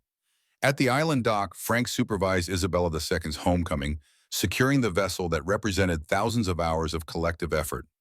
Victor would consider this her proper christening, coming home to the place she was conceived and created. The group gathered on the rebuilt porch as sunset painted the lake in September gold. Martha distributed coffee and fresh-baked pie to the core supporters who had made the journey back with them. Admiral Westfield examined the cottage renovations with appreciative understanding of their historical authenticity. "You've done more than save a boat design or an island," the Admiral observed. "You've preserved a way of thinking craftsmanship that considers long-term value over immediate profit innovations and that serve community rather than merely generating wealth. This perspective crystallized their next phase, moving from defense to creation, from preservation to education. The Innovation Center would formalize the knowledge transfer that had already begun informally through their restoration work. Victor's designs would inform future innovations rather than merely representing historical artifacts. Professor Harrington outlined potential university partnerships, engineering students completing practicum requirements through hands-on boat building, environmental science programs, monitoring lake ecosystem interactions, history departments documenting maritime traditions through oral histories with aging craftspeople. Academic institutions are desperately seeking authentic experiential learning environments, the professor explained. This island represents the perfect intersection of theory and practice, history, and innovation. While adults discussed operational logistics, Noah led Thomas's grandchildren on an island tour, the children's voices carrying through the twilight as they explored shoreline features and forested paths. This generational continuity embodied the center's purpose more eloquently than any mission statement, knowledge flowing naturally between ages, practical skills paired with wonder and discovery. After visitors departed, Elena, Frank, and Noah enjoyed a quiet meal in the cottage kitchen, the day's triumphs settling into perspective among their ongoing responsibilities.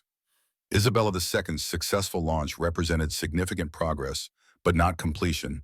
The boat would require sea trials, adjustments, refinements before fully realizing Victor's vision.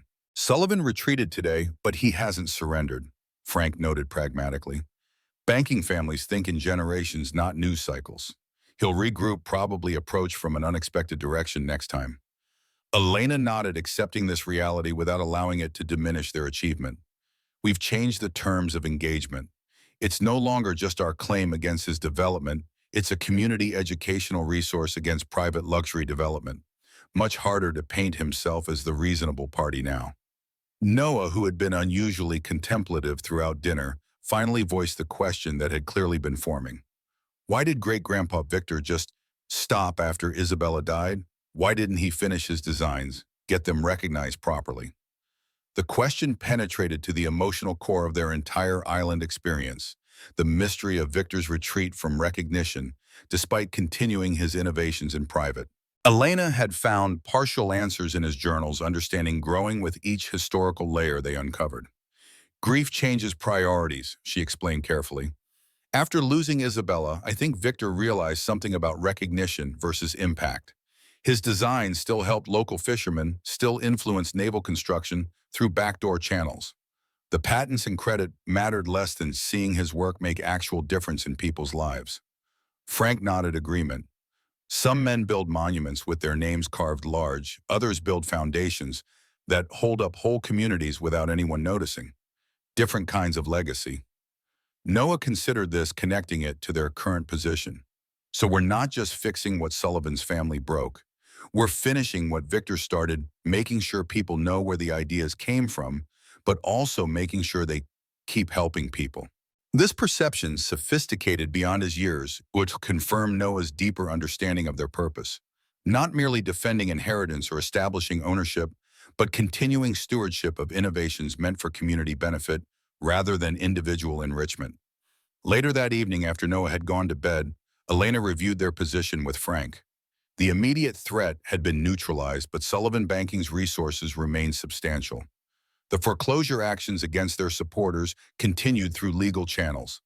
Operational funding for the Innovation Center required grant applications, curriculum development, certification processes, sustained effort rather than dramatic confrontation.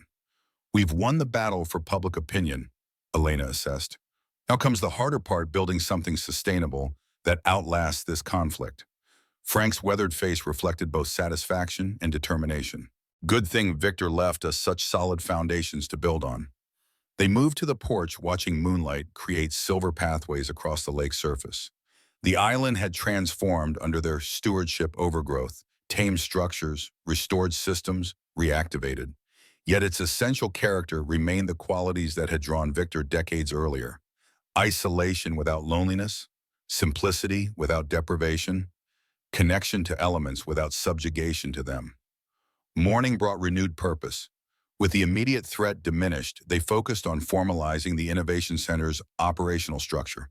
Elena established official board positions, inviting key supporters to provide governance oversight. Professor Harrington developed accreditation standards for the educational programs. Frank detailed facility requirements for various instructional activities. Noah contributed unexpected value to these preparations. His experience as both student and practitioners of the skills they would teach provided essential perspective on age-appropriate techniques and learning progressions.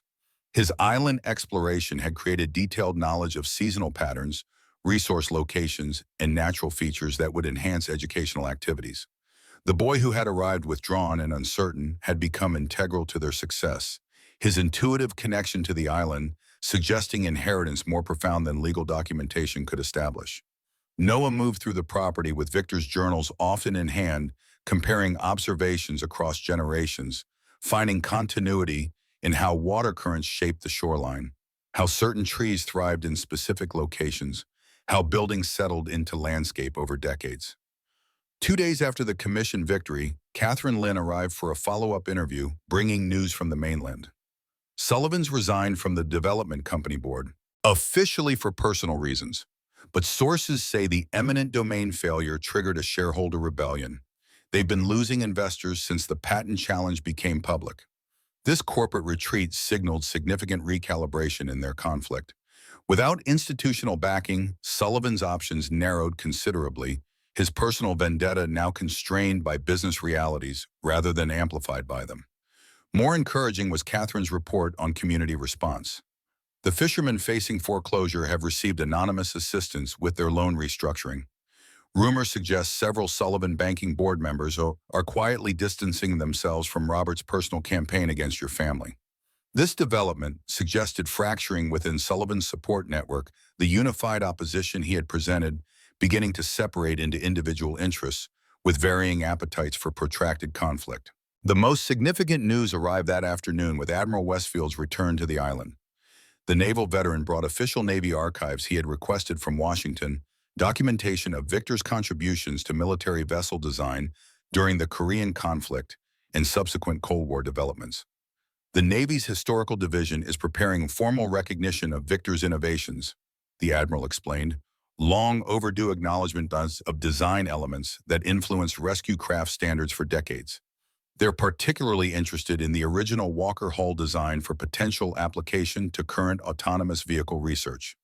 This institutional validation transformed Victor's legacy from local curiosity to national historical significance, creating federal interest that would further protect the island from development threats. The Admiral's Navy contacts offered technical assistance with workshop preservation and document conservation, recognizing the national security implications of Victor's military contributions. As these external validations accumulated, internal progress continued steadily. Isabella II completed successful lake trials, her performance confirming Victor's theoretical calculations with remarkable accuracy. Frank documented specific innovations, the hull design that reduced wave resistance, the propulsion system that improved fuel efficiency, the stability features that maintained performance in adverse conditions. Noah's education expanded beyond conventional curriculum through these practical applications. Mathematics became meaningful through hull calculations, physics through understanding propulsion history, through contextualizing Victor's innovations within their eras. The island itself served as immersive classroom ecosystem studies, conducted through seasonal observations, engineering principles demonstrated through building renovations, sustainable living practices incorporated into daily routines. October brought spectacular autumn colors to the island's maple and oak groves, accompanied by crisp mornings and earlier sunsets. They prepared for their first winter as permanent residents, winterizing water systems and establishing heating protocols based on Victor's detailed notes from previous decades. During these preparations, Noah made their most surprising discovery yet. While clearing leaves from the stone steps on the island's highest point, he noticed unusual wear patterns suggesting a hidden mechanism. Careful investigation revealed a concealed lever that, when activated, opened a small compartment within the stone bench overlooking the lake. Inside lay a metal container similar to the one containing the patent documentation, but smaller and more elegantly crafted. Within this protected space was a single envelope, addressed simply, "For Isabella's return." The letter inside, written in Victor's distinctive hand, but shakier than his technical notations, contained his most personal testament. "My dearest Isabella, I have completed what we started together. The Walker design has taken its final form, embodying everything we dreamed of creating. The world may never recognize our contribution, but the waters know every hull that moves more efficiently carries something of you forward. I have preserved our innovations beneath this island that you love, trusting that someday someone would understand their value you beyond mere patents and profit. If you are reading this, that trust has been fulfilled. The legacy continues through hands that build rather than merely possess." And the discovery linked their practical achievements to the emotional foundation beneath Victor's work, innovation driven not by recognition or enrichment, but by love expressed through creation. The personal dimension completed their understanding of why this island and its contents warranted such dedicated defense. That evening, they gathered on the porch despite the autumn chill, watching sunset colors reflect across the lake, while Isabella's second rested at the dock below. Elena thought of Michael, who had carried Victor's sketches, but never returned to complete them, whose absence had ultimately led them to this place of unexpected belonging. Frank spoke rarely of his naval service or his late wife, yet the patient craftsmanship he applied to island renovations expressed continuing devotion to both discipline and care, transferring from previous commitments to present purpose. His weathered hands moved with increasing confidence through creation, rather than merely maintenance, building future rather than preserving past. Noah balanced between childhood and emerging adolescence, absorbed knowledge from both his elders, while contributing perspectives uniquely his own. The island had transformed him from city apartment dweller to confident outdoorsman, from passive recipient of education to active participant in discovery. Together they had evolved from inheritance claimants to legacy stewards, from property defenders to community builders. The Victor Reynolds Maritime Innovation Center would formalize this transformation, but its essence already existed in their daily actions, knowledge preserved and extended skills transferred between generations. Innovations maintained for community benefit rather than individual enrichment. The island stood as physical manifestation of these principles, not merely property to be defended, but embodied philosophy to be continued. Each building restoration, pathway clearing, and system reactivation represented choice rather than obligation, creation rather than merely possession. As darkness settled over the lake, lights from fishing vessels appeared along the horizon. Thomas and other independent operators returning from late runs, their boats incorporating elements of Victor's designs that had sustained their livelihoods against corporate competition for decades. "Legacies that matter aren't built in courtrooms," Elena observed, giving voice to their collective realization. "They're built in workshops and on water through problems solved and knowledge shared."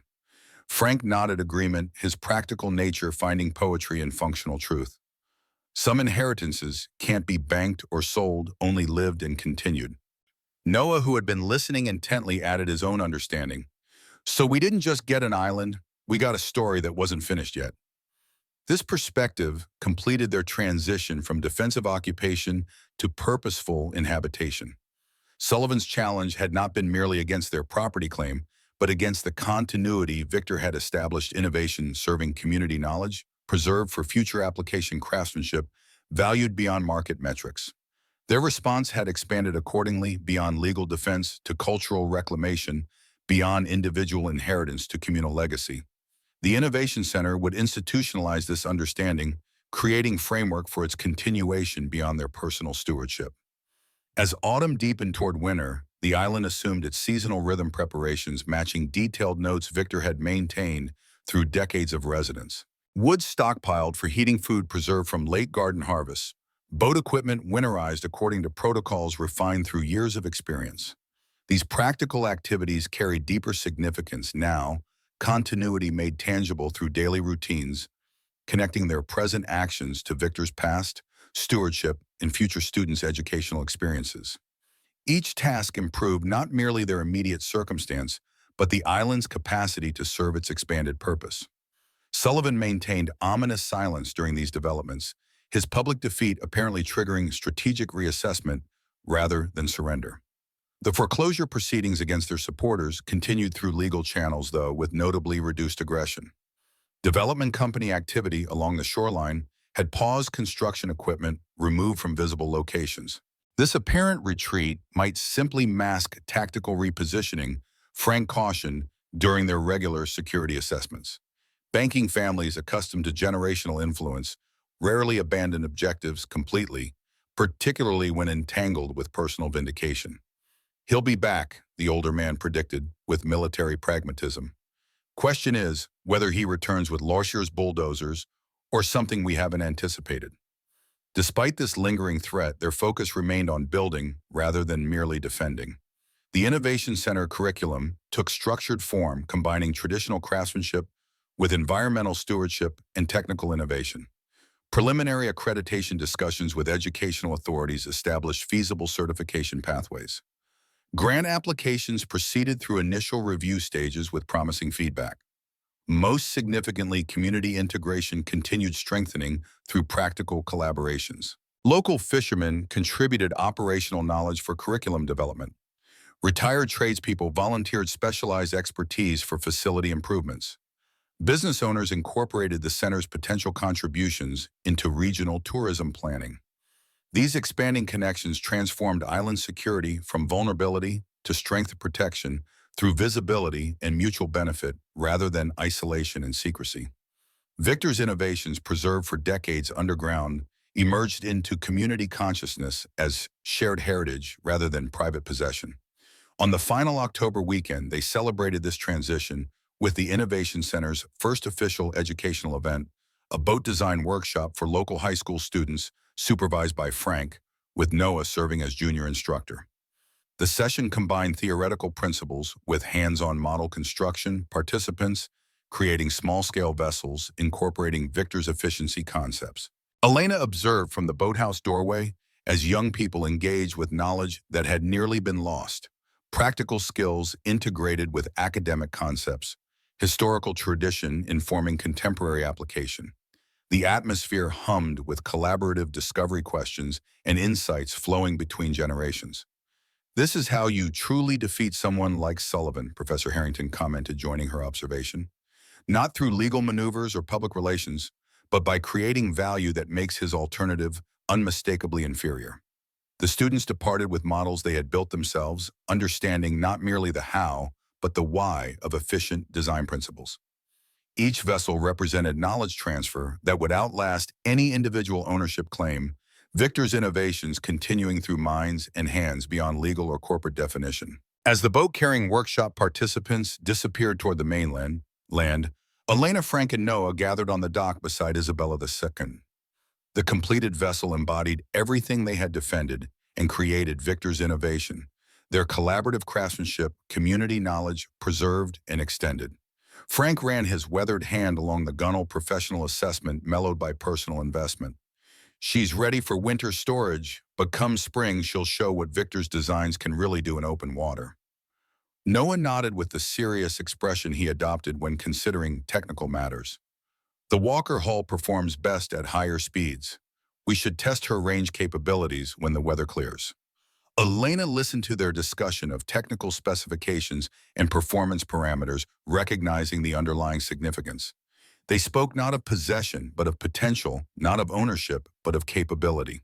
The boat existed not as property, but as embodied knowledge innovation made tangible through craftsmanship. This understanding defined in what they had truly inherited, not merely an island with structures, but purpose with continuity. Victor had preserved his innovations against corporate appropriation, not through legal barriers, but through dedicated stewardship, creating refuge where knowledge could survive until proper continuation emerged. They had become that continuation, not merely defending inheritance, but actively extending legacy. The Innovation Center would institutionalize this role, creating framework for knowledge transfer beyond individual lifetimes, ensuring Victor's approach to innovation as community resource rather than merely commercial opportunity would persist. As evening approached, lights appeared on the mainland shore, not threatening surveillance, but welcoming connection. The island stood not in isolation, but in relationship, part of community fabric stretching across water and generations. They moved toward the cottage where wood smoke curled from the chimney against the deepening autumn sky. Inside awaited warmth, purpose, and plans extending beyond immediate victory towards sustained creation. Sullivan's challenge had been met and transformed from threat of displacement to catalyst for renewal, from ending to continuation.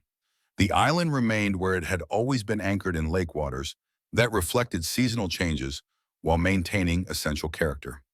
Its true significance lay not in property boundaries, but in the continuity it preserved, innovations that served community, knowledge that transcended ownership, legacy that existed through action rather than merely possession.